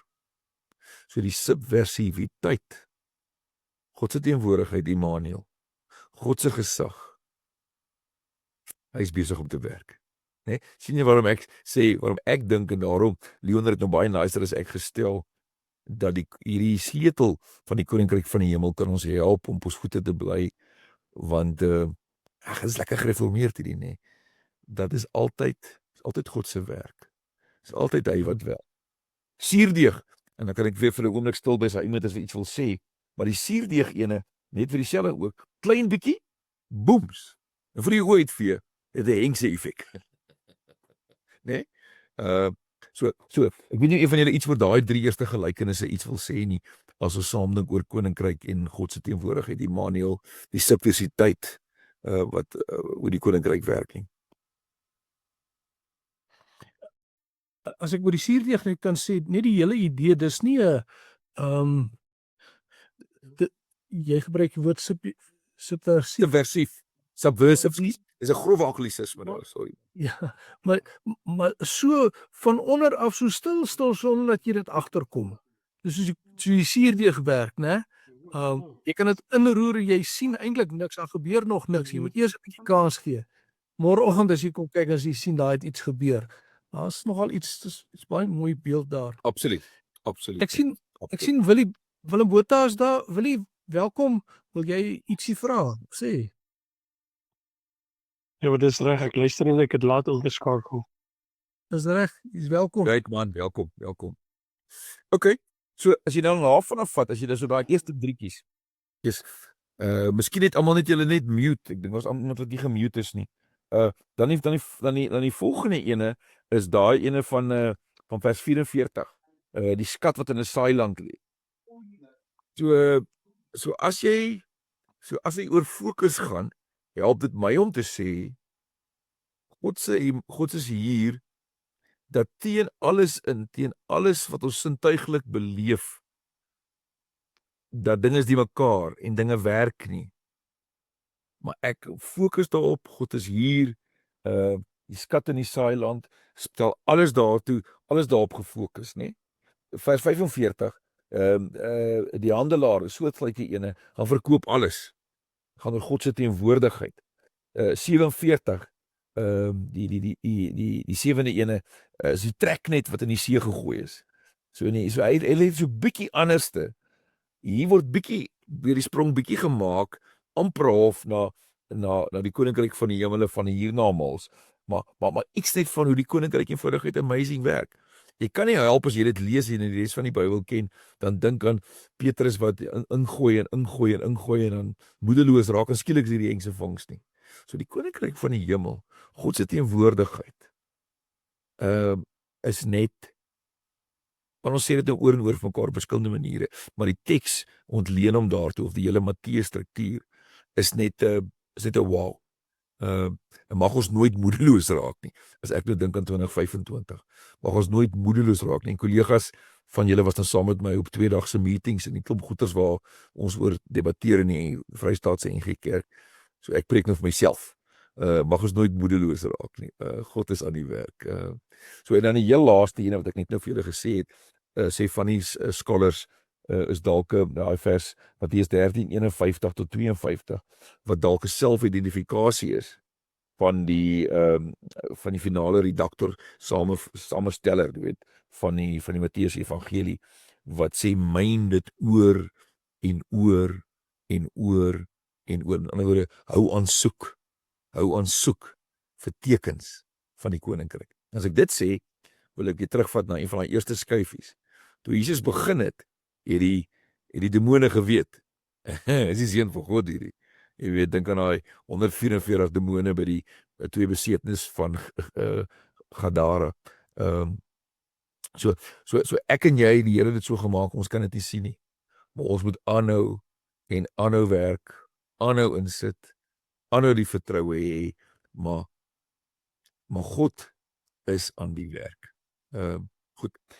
Daaroor wil iemand ietsie verder sê oor daai klompie gelykenisse in Matteus 13. Iets wat by jou opkom, wat ons mekaar kan van waarde kan wees. So deel asseblief kollegas.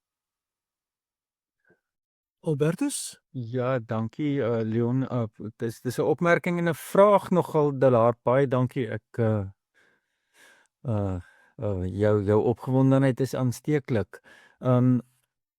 Dallas Willard, as ek reg onthou, sê onder andere dat die gelykenisse is onder andere ook prentjies, lense, waarmee Christus die gordyn al hoe meer ooptrek, om vir ons 'n begrip te gee van hoe anders die koninkryk is. En Jos se vraag het my kop ook aan die gang gesit. Jy het daaroor iets gesê, die Jesus se oproep, Johannes die Doper en Jesus, om te sê bekeer julle, want die koninkryk van God het naby gekom, dink ek staan dalk juis in die kontras van 'n Davidiese monargie. En as mens nou die profete lees, dis 'n mislukte uitdrukking van koninkryk, want die arme, die verontregte, vir hulle is dit nie goeie nuus nie. So as Jesus sê bekeer julle, saam met Johannes die Doper, wanneer hy begin met die goeie nuus van die koninkryk, is dit 'n uitnodiging om te sê, dink, raak oop, want die paradigma skuif nou 180 grade anders. As jy nie bekeer nie anders dink oor mag en beheer ensovoorts nie, dan gaan jy dit mis. En ek vermoed in die tyd van Christus is die hele koninkryksgedagte na die mislukte koninkryke van die Jode vir armes en verontregtes glad nie goeie nuus en is meer slegte nuus. Ja. En nou skielik met die ander tipe van koninkryk, wat soos wat jy nou gesê het, met die gelykenisse uitgebeeld word, is dit iets radikaal anders. Dis vry en oop, en hulle wat tot nou toe konstant sistemies uitgesluit is om te kan deel in die wonder, hulle is die wat eerste in is. En ek dink vir my is dalk loop ek dit nou vooruit, maar daarin lê die opgewondenheid van die koninkryk, maar ons kom seker later daarby. Ons soek heeltyd, ek is ook maar 'n slagoffer van, ons soek mag en beheer. Ek is nog 'n slagoffer in my eie kop van 'n koninkryk waar ons autoriteit en volume en getalle in die goed soek, maar Jesus se gelykenisse skep 'n 180 grade ander prentjie wat bemoedig aan die een kant, maar vir ons wat meer bevoorreg is amper meer koue water op ons paradag mag gooi. Dis 'n baie dankie daarvoor. Kom ek kou vir 'n oomblik aan Albertus. Leon, daar's chats daar, soos jy bietjie net kyk. Ek sien daar's 3 chats. So dankie daarvoor Albertus. Jesusie, dis 'n paar lekker goed. En kollegas, ek wil julle uitnooi om saam te kou daarin. So ek dink jy sit jou vinger op 'n bitter belangrike ding dat voor ons ander aanspreek, moet dit ons aanspreek, hè? Want ons is bevoorreg. Jors, asseblief. Dankie, ek dink die opmerking nou het my ook baie gehelp met hierdie worsteling oor die begrip koninkryk.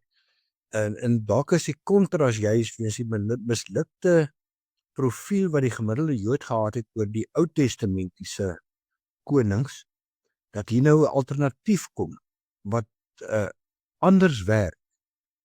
Sag is sterk. Liefde heers.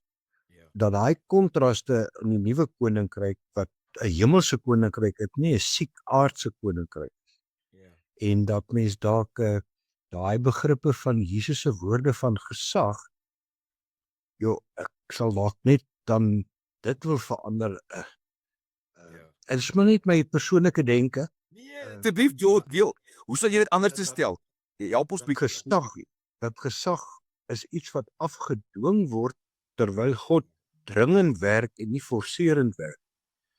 En dit rym vir my ook met die inhoud van die saligsprekinge, wat juist die broosheid van mense uitbeeld as die geskiktheid in die koninkryk, vir hierdie nuwe koninkryk, die hemelse koninkryk.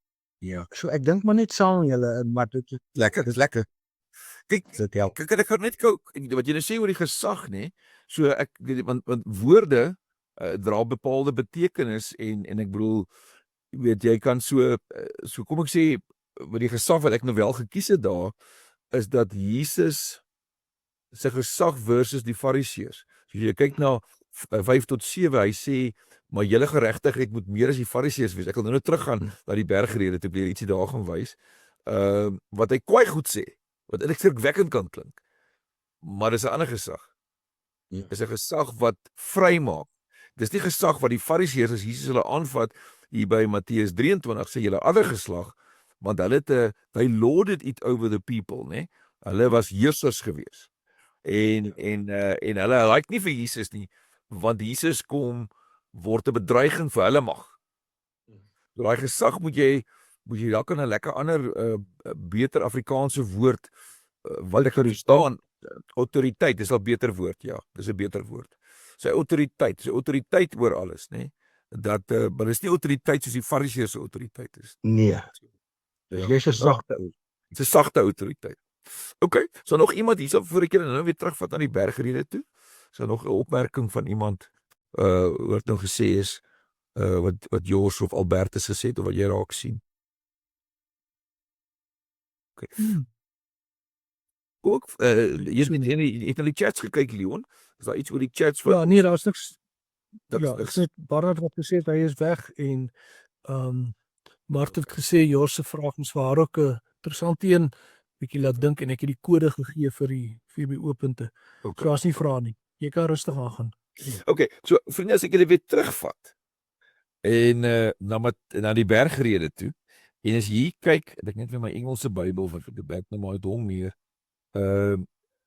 By Matteus 5 daar van vers 21 af. Kom ek lees hom net. Daai wat ek in 'n Jors nou gesels het, Matteus 5 kom ek lees van vers 17. Kom ek probeer die Afrikaans lees, ek kom net reg kan kyk. Matteus 5:17. Moenie dink dat ek gekom het om die wet of die profete ongeldig te maak nie. Ek het nie gekom om hulle ongeldig te maak nie, maar om hulle volle betekenis te laat kry. En Jos, ek gaan nou jou naam, nie jou naam nie, maar jou woord gebruik, autoriteit, nie gesag nie. Dit verseker ek julle. So hy kom sterk hieroor. Hemel en aarde sal eerder vergaan as dat een letter of letterstreepie van die wet sal verval voordat alles volëindig is. Wie ook aan een van die geringste van hierdie gebooie ongeldig maak, die mense so leer, sal die minste geag word. Of wie die wet gehoorsaam en anders so leer, sal hoog geag word. Dan sê vers 20. Ek sê vir julle, as julle getrouheid aan die wet nie meer inhou as die van die skrifgeleerdes en die fariseërs nie, sal julle nooit in die koninkryk van die hemel ingaan. So hier word iets gesê, vriende, van wat Jesus sê. Die fariseërs sê dit, and they want to lord it over you. Maar hier's iets meer. Ek kom met 'n groter autoriteit. En as jy na die volgende, ek sê ek blaai nou om, dan vat hy letterlik. Ek weet nie of julle oor hierdie volgende teks al gepreek het nie, kollegas. Maar kom ons gaan na die Engels toe. Vers 21, dan ene van jy mag nie moord pleeg nie, dan sê hy, maar ek sê vir julle. En dan kom jy by vers 27, dan sê hy, must not commit adultery, moenie egbreek pleeg nie. Maar dan is hierdie moeilike vers. Kom ek lees hom in die Afrikaans. Matteus 5 vers 29. As jou regteroog jou laat struikel, haal hom uit, gooi hom van jou weg. Want as jy beter net een van jou ledemate verlore gaan, as dat jou hele liggaam in die hel gegooi word. Of as jou regterhand jou laat struikel, kap hom af, gooi hom van jou weg. As jy beter net een van jou ledemate verlore gaan, as dat jou hele liggaam in die hel beland. So iets hiervan, dit klink rof, nee. Dit klink amper half, hy's baie erger as die fariseërs. En as jy nou in die volgende gaan dan nou, en ek wil hom nog verder vat na hoofstuk, na vers 33, sê wat hy sê, jy mag nie egskei nie, waar is dit nou? Van vers 31 af. 31. Ja, 31. Sorry, dis nie daar so. Anyone who divorces, kom dis in Afrikaans. Elkeen wat van sy vrou skei moet van 'n egskeibrief gee. Maar ek sê vir jou, elkeen wat skei, behalwe oorspel, pleeg egbreek. So as jy dit so daarna kyk, nee, terug by Joor se opmerking, dan klink dit bietjie rof. Dan klink dit 'n bietjie asof, dit raak nou 'n tolorder. En een van die goeters waarmee ek betrokke is, 'n klompie jare terug, was ek bevoorreg gewees om in Kaïro in Egipte te wees, by die ortodokse kerk, El Mokatan, die koptiese kerk daar by Kaïro. En hy is op die rubbish heap gebou van Kaïro. En waar die koptiese Christen is, nou voor die Arab Spring nog. Dit was in 2009 wat ek al was. Hulle is die vullisverwyderaars van die stad. En hulle recycle omtrent 90% van die vullis word recycle. So hulle het letterlik 3, 4, 5 verdieping gebou op die vullishoop gebou. Maar dis 'n ander gesprek, is baie. Want daai gemeenskap, as dit teen die bergwand El Mokatan is daar 'n klooster, ortodokse klooster. En die ou wat dit begin het is Simon die leerlooier, noem hulle hom. Maar hy het hierdie versie letterlik opgevat. Hy het letterlik sy oog uitgegrip. Nou, enige van ons wat sê, nee, wragtig, dit kan nie dit wees wat Jesus bedoel nie.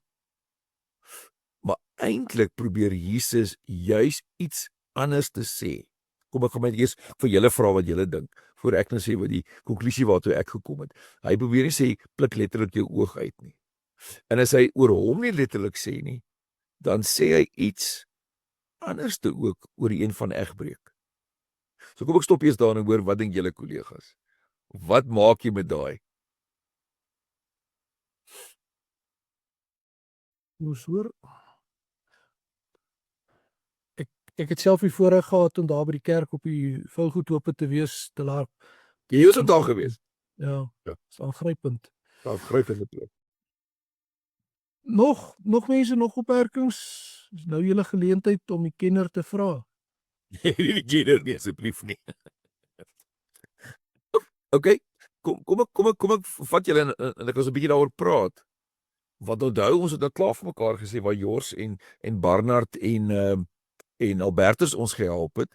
Dis 'n koninkryk wat van onder af is. Dis juis nie soos die fariseërs nie. Dis eerder 'n dienskneg. Dis eerder, en as ons dit sê vanuit daai hoek, en kom ek sê 'n ding wat ek eers in my opleiding geleer het, dalk het julle dit ook kollegas toe julle in die klas was, wat mense oor Matteus, die teologie van Matteus gepraat het 100 jaar terug, dat die bergrede het een van die professors ergens gesê, gaan oor die onvoorwaardelike dinamika van God se liefde. As jy dit sê, dan gaan 'n God van liefde en arme Simon die leerlooier wat sy oog uitgepluk het, mag hy gelukkig wees nou waar hy by Jesus is. Ek glo hy sal dan daar wees. Mag hy sê, "Eers hoe stupid was ek hier gewees." Mag mense, kom ons kom hier na ons eie situasie, wat deur die hartseer van egskeidings is, en wat dan nou gechallenge word, en gesê, maar jy mag nou nie weer trou nie, want die Bybel sê so. Mag hy sê, maar wag so 'n bietjie, as dit hier gaan oor 'n genade, oor 'n bediening van onderaf, oor 'n bediening van God se liefde, van wat sê in jou stikkendheid, in jou, weer terug na die saligsprekinge, roep jy na God, en God sê, al is jy the weak, the meek, mourning, al daai goed, al is jy daai swaar kry, alles aan jou.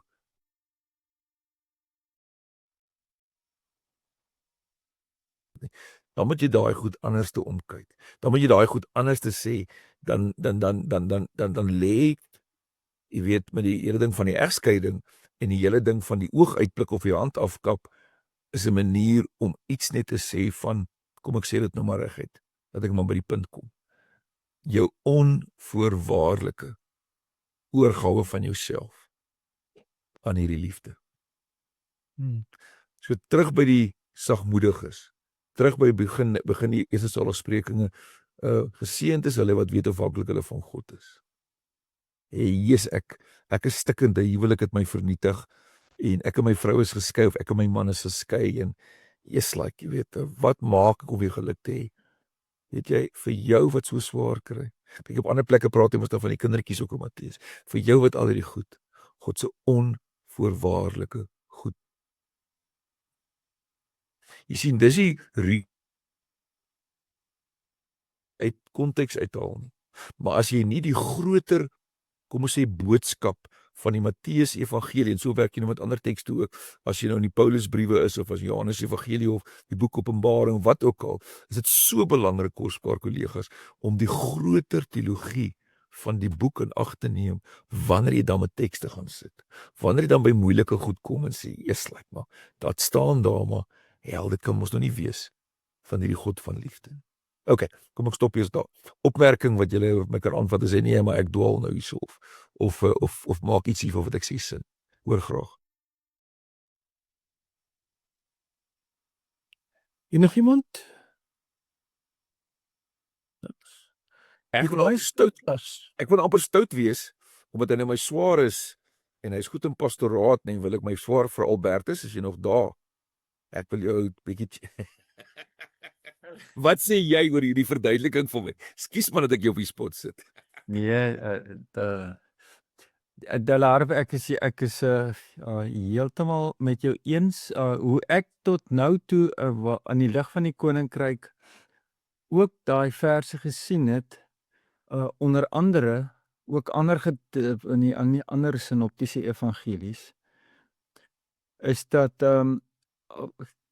dit lyk vir my met tye wanneer Jesus se gehoor toegespits is op die Fariseërs skrifgeleerdes, wat eintlik die koninkryk en die Torah gebruik om te domineer, en eintlik uit te sluit, dan slaan hy oor, dan lyk dit of sy narratief verander, en dan raak dit hierdie ferm woorde, en hoe ek dit tot nou toe verstaan het, dat hy as het ware vir hulle sê, in julle gedagtegang, julle wat nie die koninkryk in sy wese verstaan nie, julle werk met 'n swart en wit reël, waar julle eintlik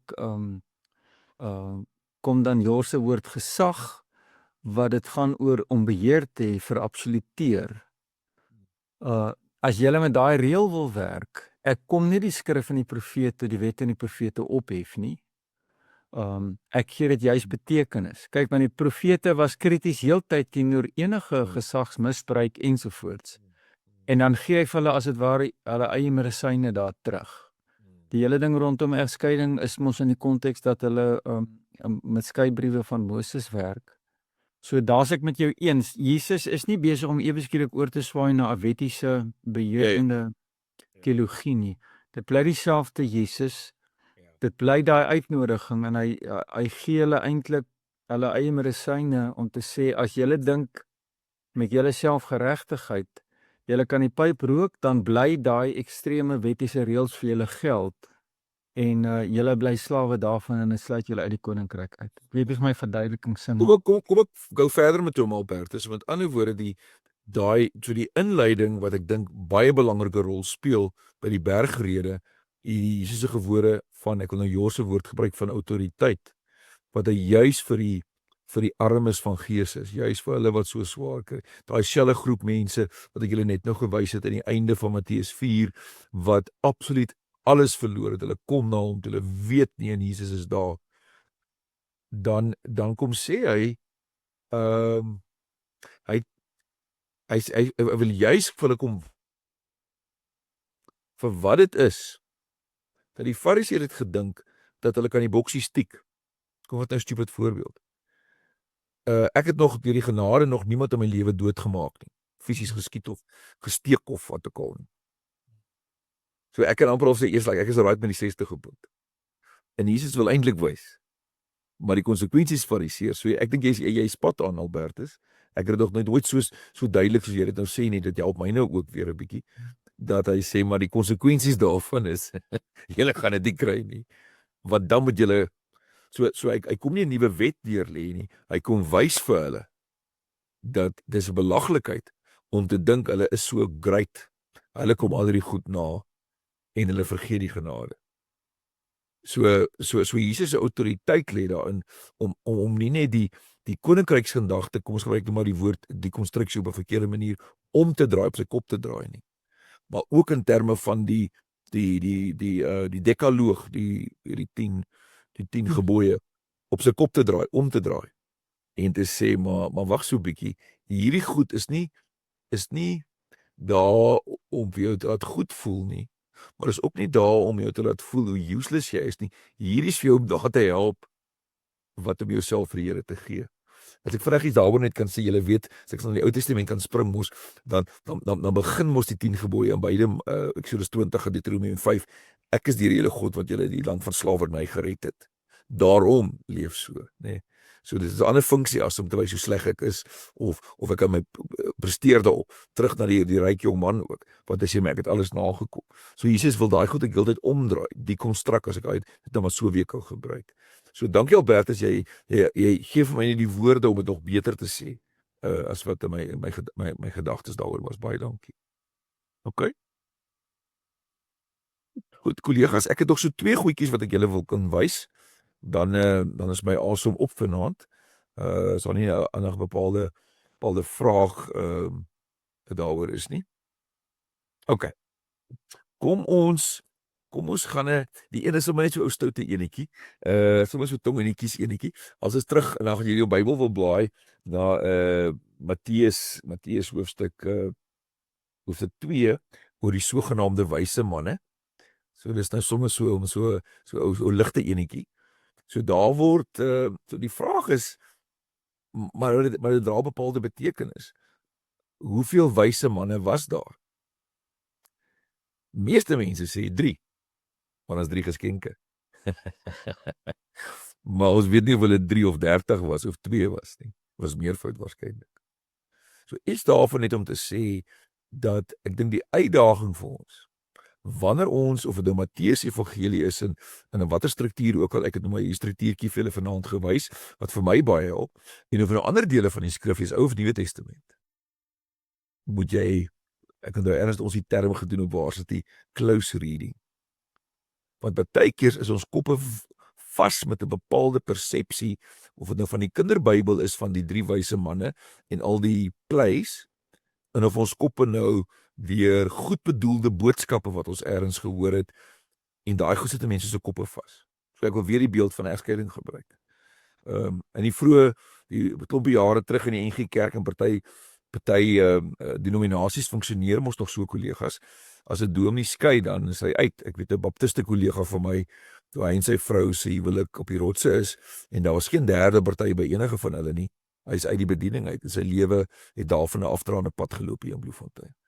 So daai dinge in ons koppe, ons moet baie keer ons het nou Leon het ons nie nou met ons meeting nou ergens gesê die afgelope 2 dae nie. Sekere goed moet jy unlearn, jy moet ontleer. Jy moet dit afleer sodat jy nuwe goed kan leer. So dis maar net die ou simpel beeldjie, dis die enetjie. Die ander ene wil ek julle gou vat na Matteus 18 toe. En dan gaan ek eers daar vanaand, dis my laaste wat ek wil wys. As jy Matteus 18 kom, wat julle ook sou wil weet nie, ook verstaan, natuurlik verstaan daai laaste gedeelte van Matteus 18 om te vergewe. So die vergifnis, dit weet ons mos. Kom ek draai dit so om. Die Onse Vader gebed sê, vergeef ons skuldenaars soos ons hulle ook vergewe. Onthou wat Jesus doen, ons het op 'n klomp maniere vir mekaar gesê, met die Immanuel God teenwoordig, met dit hy alles op sy kop draai, is om te sê, daar's geen prestasie waarna ek het. So, een van die gevare as jy Matteus 18 van vers 21 net so lees, soos hy daar staan, dan wil amper half sê, soos die verhaal vertel word, omdat hierdie ou nou nie sy broer vergeef, wat julle ken mos dan die verhaal mos nou, né? Jy weet, hy gaan klaar by die, vir die baas, geld met hierdie skuld vry, hy doen dit, en dan ou met hom skuldgeld het nie vry nie. Dan word dit amper of so vertel, dat as ek nie vergewe nie, kan ek nie vergewe word nie. Vra eers, voor ek nou ietsie daaroor net sê, binne die konteks wat ons vanaand bespreek, hoe gaan jy dit antwoord? Want jy kry in die bediening waarskynlik ook mense wat jou sal sê, vergewe nie. Wat hierdie verhaal in Matteus, die vertelling in Matteus 18, maar ook in die gedeelte van die Onse Vader, letterlik so vat soos dit staan. Wat maak julle daarmee? Ek sien ons is 'n paartjies nog hierso. Ek weet nie, ek kom nou weer 'n klomp by. 2 terug. Wie wil 'n opmerking maak? Hoe hanteer jy dit in bediening? As mense met daai goed kom. In die een kant en in die ander kant wat ons nou gesê het oor Jesus wat goed omdraai. Jesus wat nie hierdie rigiditeit kom insit wat die Fariseërs gehad het, wat juist teen dit optree. Leon, jy wou sê? Nee, ek wil die 2 Christus uitnooi dat hulle 'n bietjie praat oor hoe hulle dit hanteer. Christonel. Ja, ek het net verlede week het ons 'n Bybelstudie gehad oor vergifnis. Jy weet, dit klompie een van die Bybelstudies waar die mense vrae gehad het oor vergifnis. En ek bedoel op face value is dit so dat dit voel as ek nie vergewe nie, kan ek ook nie vergewe word nie. Maar die onderste bo koninkryk wat Matteus vir ons op die tafel sit, is dit juist die wonder van die genade dat Christus dit steeds doen, al sukkel ek om te vergewe. Dis die punt, né? Dis die punt. So eintlik, weer eens, terug by die ding, daarom ek begin met die ou simpel beeldjie van die 3 wyse manne, né? Dat jy moet Klaus lees, maar jy moet nie die Klaus in die teks lees nie. Jy moet Klaus die groter prentjie lees. Om te sê, maar waarom gaan dit eintlik so? So mense kon sê, Matteus 18 Christus, gaan waarskynlik net daar op die belangrikheid van vergifnis en lê die klem nie op presies soos dit daar staan nie, maar lê die klem oop van 70 maal 7 keer vergewe. Want ek bedoel, ons almal battle met 'n klomp goed, dan sal ons nie, ons almal in die moeilikheid, want ons sukkel partykeer om goed agter ons te laat, né? So weer eens, so dis op 'n ander manier dieselfde wat ons net nou gesê het, net 'n bietjie sagter miskien, maar amper belangriker as Simon die leerloer wat sy oog uitgepluk het, want dis nie waar dit gaan nie, né? Ek sien die ander Christus sy skerm aangesit, ek wil ook iets sê, sien ek. Ekskuus, miskien wil ek net dit by sê. Ek dink dit is juist die wonder van die feit dat wanneer Jesus sê 70 maal 7 en daarmee eintlik 'n volmaakte vergifnis op die tafel sit, dan kan ons nou sê dis moeilik, as ek nie vergewe nie, sal ek nie vergewe word nie, maar wanneer ek in daardie situasie gedruk word waar ek verwonderd staan oor Christus wat onvoorwaardelik volmaak vergewe, dan dryf dit my amper na 'n plek toe waar ek nie anders kan as om ook te vergewe nie. Ja. Ek weet nie of mense dit nou, wat is die Afrikaanse of die taalkundige daarvan, of mense praat van 'n hiperbool nie, maar iets die oortreffende daarvan dryf my na vergifnis toe. Ja. So kom ons sê weer wat ons mekaar met klomp maniere hierso sê, as ons nou 'n ander bril op, as die bril wat van hierdie struktuurtjie iets sê van, en ek wil Joos se woord weer gebruik, die autoriteit dan van Jesus, die teenwoordigheid van Jesus, wat ek julle met die saligspreking gelei het, wat 'n groot rol speel, wil ek sê, in die hele Matteus evangelie. Jy is die armes van gees, die wat weet afhanklik hulle van God is, dan bepaal dit dat jy anders na 'n klomp goed gaan kyk. Dat jy gaan sê, maar hier kan nie hierdie self-righteousness wees nie, of hier kan nie, jy weet, die harde goed wees wat mense ongelukkig partykeer maak met tekste nie. So dis presies daarom die konteks, daarom hierdie hele groot struktuurtjie. Ekskuus, iemand anders wou iets gesê het. Christo Weideman? Ek wil nie regtig iets sê nie, maar julle dwing my nou om iets te sê, so nou sal ek maar iets sê. Ek dink Leon wou net gekyk het of ek regtig hier is. Ek moenie vir sê oor die kerkorde nie, asseblief. Nee, ek wil nou net sê die kerkorde sê nêrens ons mekaar vergewe nie, so dat nee, dit spotless om daaroor. Die traumaberading deur ons uit die Arfie-saak 'n bietjie 'n ander pad, nê, dat vergifnis staan eintlik heeltemal laaste in die ry as dit kom om deur trauma te werk. As my maat vermoor is of enige tipe van verlies wat iemand anderster my aangedoen het en as gevolg daarvan het ek seer gekry, is die heel eerste stap wat jy nie met so iemand doen om te sê hoor jy moet daai ou vergewe nie, want anders gaan die Here jou nie vergewe nie. Dit lê heel laaste in 'n lyn van 'n klomp prosesse waardeur 'n persoon eers moet werk, en uiteindelik kom jy by daai punt dat jy besef, as die Here my vergewe het, inderdaad daai punt wat ons net nou gesê het, dan jy weet, kan ek ook nie anderster as om hierdie persoon te vergewe. En ek dink maar nou aan die gelykenis van die man wat nou die miljoene rande geskuld het en die koning hom al hy skuld afgeskryf het. En as hy uitstap, dan kry hy nou daai mede-amptenaar wat nou net 'n paar rand skuld, en dan wurg hy hom totdat hy hom half in die tronk dat gooi omdat hy nie kan betaal nie, en dan hoor die koning daarvan nie. Ons ken mos nou daai gelykenis. Maar daar hoor ou dit baie duidelik dat as jy die voorreg gekry het dat die Here jou miljoene afgeskryf het, het jy eintlik geen reg om uit te loop en 'n ou wat jou net 'n paar rand skuld te dreig en te wurg dat hy moet betaal nie. Dan het jy ook die verantwoordelikheid om soos die Here dan te kan vergewe. Maar ek weet net uit 'n traumapunt uit is dit die laaste punt waarna toe ou werk. En dit vat soms jare. Ek dink daar's 'n groot stuk genade as jy vinnig kan vergewe. Ek dink ou kan maar die naam noem van Louis Brits se vrou. Julle onthou destyds met Hetty se episode hoe sy letterlik die volgende dag kon ingestap het by die hof of by die tronk en vir die ou gesê het ek vergewe jou. Ander ouens kan dit gewoon net nie so vinnig doen nie. Dit gebeur net nie.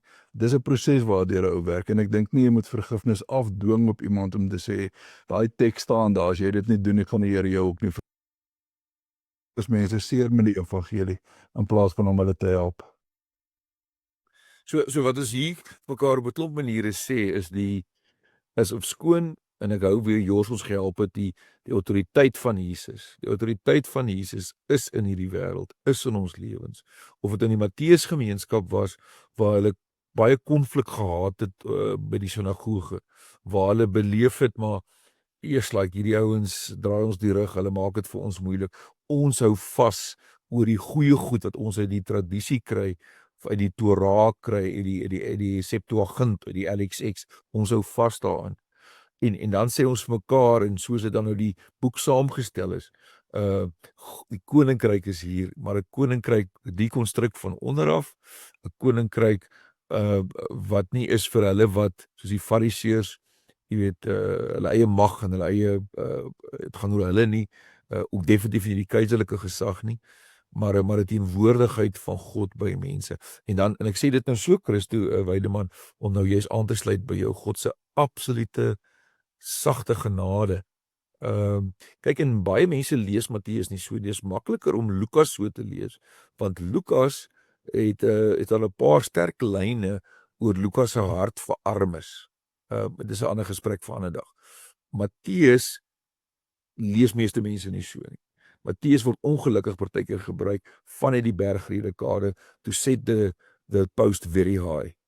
Maar hier sê ons mekaar, dis nie hoe dit gaan nie. Dit gaan letterlik net, Albertus het ons met daarmee gehelp om te sê, hy wys eintlik die Fariseërs op die belaglikheid van hulle, wat die boksie stiek en dink hulle is so oulik. As dit nie uitgekom by Matteus 23 nie, waar hulle regtig aanvat, maar goed, julle ken daai gedeelte. So kollegas, Ekskuus, Jan het hier op die chatgroepie geskryf, die disippels se vraag aan Jesus verklap ons manier van dink oor die koninkryk versus Jesus se verstaan, waar die spotlight op 'n naamlose kind gesit word. Dankie vir vanaand se tyd saam, en dan vra hy, sal jy asseblief iets oor die profetiese rede teen die agtergrond van die struktuur sê, want in hoofstuk 18 byvoorbeeld sien mens ook die oordeelsmag meer as een keer van hierdie koning. En dan het hy so 'n moetswillige vraagie oor, dink jy dat Charlie Kirk se vrou se vinnige vergifnis weg was, of is dit polities strategie? Doen nie daai antwoord nou nie, hoor. Antwoord ek nie die eerste een as kan asseblief. Okay. So kom ons loer na die profetiese rede. Hy begin hier in hoofstuk 23. Ek moet net vir my Bybel self so intoe blaai. Kom ons kou 'n bietjie daaraan. Ek net gou met my Afrikaans ook daar kom. Kyk, so hy begin hoofstuk 23. Vat hy nou die Fariseërs aan. Okay, so ons gaan nie daaroor nie. Hy sê ellende vir julle. En dan hoofstuk 24 is daar daai groot ding van die tempel wat afgebreek word. So kom ons gaan 'n tree terug in die groter beskouinge wat teen die jaar 80 na Christus alreeds begin deurdring het, om te verstaan dat die vroeë kerk, is daar baie aanduidings in die tyd toe Paulus sy briewe geskryf het, dat die egte Paulusbriewe, dat die wederkoms gaan gou plaasvind. En dis hoe hulle dit verstaan het. Toe gebeur dit dan nie so nie. Teen 80 na Christus was daar alreeds 'n paar goed gebeur. Markus, wat rondom 70 na Christus geskryf is, van julle sal dalk onthou dat een van die groot merke wat tyd aanbetref, 70 na Christus, toe die Romeine Jerusalem verwoes het. Jy weet, en die hele storie van Masada, jy onthou daai storie daar rondom en al die goed. So daar het al daai goed gebeur. Jesus het nie gekom nie. Jerusalem is verwoes, die ouens is nog jy weet, is nog erger as die tyd van Jesus, jy weet, is alles net die mekaar, die Romeine is opgesag. En as hulle dan kom, met die profetiese rede, gaan die profetiese rede in die eerste plek, amper oor die smagting. Nou, terug smagting, hou daai woord vas, smagting van hoe die saligsprekende begin, geseënd is hulle wat weet hoe afhankliker van God is. Hierdie smagting, hierdie lyding. Nou goed, hierdie ouens skryf nou in die gemeenskap wat nou julle entjie weg is van Israel-Palestina af. Maar die gemeensaamheid, want daar is mos nou maar beweging die hele tyd, en hulle verbondenheid met die Joodse Christene. Nou, van die ouens sal sê, ek spring nou so 'n bietjie rond, maar ek gaan nou weer by mekaar bring, dat met die vernietiging van die tempel in 70 na Christus, het die Joodse Christendom eintlik tot sy einde gekom. Maar dit is versprei. Ek het op 'n stadium wou ek, toe ek nog met my honeerstudies en goed besig was, jare terug voor ek nog kweekskool toe was, het ek nogal gedroom om 'n bietjie historiese ondersoek te doen. Wat het van die Joodse kerk geword, wat na 70 na Christus versprei is? Nou van daai, soos Handelinge ook ons nou vertel met die vervolginge, soos Handelinge die verhale vertel, het waarskynlik dan ook gekom in die Matteus gemeenskap daar in Antiochië, die diaspora, die ouens is versprei. So dan moet jy hoor, as die armes van gees is, as Matteus dit op sy kop draai, dis nie 'n koninkryk van bo af nie. Dan moet jy die profetiese rede breedte verstaan oor hierdie amper of die klaag. Dan kan die klaagmuur wat nou oor is van die ou tempel, die ou tweede tempel, die Jode nog vandag bid en hulle daai met die sidoer, met die gebedeboek, en druk hulle die papiertjies daarin. Die klaag. So voor jy in die detail vasval, in die detail kan jy nou klomp goed gaan sê, maar in wese gaan dit oor die klaag, Jessie Here. Dis verskriklik wat gebeur het. En daarmee saam nou, het hulle nou ook in Antiochië nou begin, die Jode wil nie saam met hulle gaan nie. So dis daaroor, so in die diepte ingrawe, Jan, oor die fynde goeders waar ons allerhande tekens van die tye en al daai goeders inlees, dis 'n bietjie langer gesprek, en my sterkpunt is nie eskatologie nie, ek het nie vreeslik belangstelling daarin nie, ek kan net oor die breek, en ek maar net 'n paar sê hoe dit dan nou inpas, vermoed ek. So terug nou by ons raamwerkie nou weer, hy val dan in hoofstuk 24, val dan in die laaste diskurs, en dan gaan dit hier oor die autoriteit van Jesus, so hoofstuk 19 tot 22, as jy weer gou daarna net kyk, dit was dan nou die verhaal in die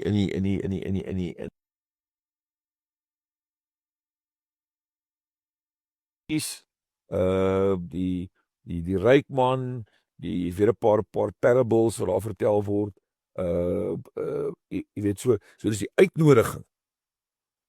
So Jesus se gesag of sy autoriteit, Josef woord te gebruik. Dat Jesus amper of sê, maar Here, U wil U gesag laat geld ook. Waarheen is alles hier op pad? Jy sien, dis vanuit my hoekie waar ek sit, kollegas, is ek baie versigtig vir ouens wat selfs so die eskatologie ingrawe, en in terme van al die toekomsgoed ons nou gesien met Dani Joubert, nee, wat allerhande nonsens gesê het, en ja, niks het daarvan gebeur nou nie. Daai diepte moet ek ongelukkig die belydenis maak, oor daai fynere goed gaan ek nie veel kan sê nie, maar oor die groter prentjie kan ek vir jou sê, dis hoe ek het verstaan. So, dis about it. Goed. Dankie Delaarp. Ek sien ons tyd stap aan, ons is op 8:45 al. Kom ons hoor of daar 'n vraag is. Delaarp, klink my jy is amper klaar. Dit nog so 'n paar goedjies van jou kant en dan vat ons saam. Yes. Okay. Goed. Ek sal nog iemand iets wat wil byvoeg hieroor. Dalk is daar van julle wat so 'n bietjie meer in die eskatologie is as ek. So ek sê dis nou nie my favorite gedeelte daai nie. En ons gaan nie oor Charlie Kirk nou iets sê nie, asseblief nie. Kom ons bly maar daar. Hier's 'n vraag van Willem Botha. Yes. Die nie vergewende amptenaar word in die tronk gegooi en dan aanhaling totdat al sy skuld betaal is, sluit aanhaling. Is daar versoening uiteindelik? Ja. Kyk, dis nou weer, ek het ons oor daai ding ergens op 'n ander forum ook al gesels, nie, dat so hy is nou in die tronk totdat al sy skuld betaal is, nê. Kyk, ons verstaan nie tronkvonnis is so nie. My Willem, my nadink daaroor sal dit wees, maar nadink dit daaroor, dat ons versigtig wees om vir elke aspek van die vertelling 'n betekenis te gaan heg. Die groter ding van die vertelling is hierdie autoriteit wat daar in die kerk is, julle moet vergewe. Nou kan jy onmiddellik dink, waaroor moes hulle vergewe? Hulle is uitgejaag uit die sinagoge. Hulle kon nie meer met hulle daar tuis wees nie. En nou word gesê, maar julle moet vergewe. So ons ken vandag, en Christo Weideman het daarna verwys ook in terme van traumabegeleiding van mense wat daai vergifnis en van sy belewenis van traumaberading en waar jy dan nou vir iemand lei om wel te kan vergewe. En ons hou daarvan van die versoening. Maar dis nie die punt van Genesis nie, Matteus 18. Dis nie die punt. Matteus 18 wil soos ek het verstaan, wil eintlik net sê daai 70x7, Christo hulle daaroor iets gesê, maar wil eintlik net sê maar weet jy moet vergewe. En die onmag wat ons het, want ons is maar almal soos daai ou, die Here vergewe ons, maar ons loop met ons grudges. en die gevolg daarvan. So nou word dit uitgebeeld hierso hoe hy dan nou aan die einde daarvan hierdie ou gaan hy gaan gemartel word, nie, vers 34. Dat hy al die skuld betaal het. En dis tegnies dit nie moontlik nie. Hy kon nie die skuld betaal as hy in die tronk sit. Die klem wil daarop sê die gevolg daarvan. En nou kan hy ook versigtig wees. Ek is bang om my volgende ding te sê om daarvan af te lei, maar dis wat gebeur as jy nie vergewe nie. Jy sit met 'n klomp sleg binne jou. Maar dan stretch ek 'n bietjie hierdie vertelling om in 'n bepaalde pastorale ding in te pas. Maar goed, so opmerking sou net wees, ons kan nie van elke ding noodwendig 'n afleiding maak nie. Daarom hou ek van om in die groter goed te werk en die klein detail kan ons baie keer verstringel raak en dis nou maar ek dit sien, jy weet, so ander ouens gaan dit nou anders te doen. So dis wat ek daarop saam met jou kan dink, Willem, hoor. Goed. Kom ons stop daar. Delaar, baie dankie. Dit was nou baie interessant. Ek het dit nou baie geniet. Ek het die eerste keer toe vir ons hierdie prentjie gewys het iewers by 'n geleentheid, het ek gehou van wat ek sien en baie dankie dat jy vanaand dit met ons gedeel het in soveel detail. Ek dink as mens hierdie prentjie voor in Matteus insteek in jou Bybel as jy hom lees, as jy net weet waar jy inpas in die groter verhaal, gaan dit jou definitief help. So baie dankie vir jou daarvoor. Baie dankie vir elkeen wat deel was vanaand, wat ingeskakel het. As daar mense is wat jy weet wat baat sou vind hierby, gee ons net so 'n week of wat, dan behoort hierdie opname ook op YouTube beskikbaar te wees. Soek maar net vir die Dasco VBO en dan sal jy die video's kry, hierdie en ook die voriges. En dan net so 'n kort advertensie, ons gaan voor die einde van die jaar nog een doen oor kantooradministrasie. Hoe beplan ek my jaar? Hoe beplan ek my dagboek en sorg dat die dag nie onder my uithardloop nie? Dis ook seker 'n slegte anglisisme, maar ons gaan daarna kyk en miskien nog as die Here wil, praat ons hierso iewers in November nog oor die generasies en die verskillende generasies kyk na die kerk en hoe ons hulle kan bedien en so aan. Maar hou net hierdie ruimte dop, kyk nou op sosiale media, die skakels kom daai kant toe. So nogmaals Delaar, baie dankie. Dankie vriende, dankie dat ons saam en ek hoop julle het besef ook net, ek is ook maar 'n leerling. Ek wil daarmee daai mooi versie wil ek daarmee afsluit in Matteus 13 wat dan net sê wat dis wat ons almal moet wees. So hoe langer mens met die goed besig is, hoe meer besef jy, hoe meer moet jy leer. En van julle vra kon ek nie die breë lyne trek want die detail het ek nog nie regtig by van dit uitgekom nie. So sorry dat ek daar nie vir jou beter kon saamdink nie, maar ek wil daarmee afsluit. Matteus 13 vers 52 waar Jesus sê, soos elke, ek wil nie sê skrifgeleerde nie, maar elkeen wat erns het met Gods woord, wat 'n leerling word in die koninkryk van die hemel, soos 'n huiseienaar wat sy voorraad nuwe en ou dinge tevoorskyn bring. Mag dit my en jou se lewenslange passie en roeping wees, waar ons ook al met die woord besig is. Baie dankie. Blessings vir elkeen.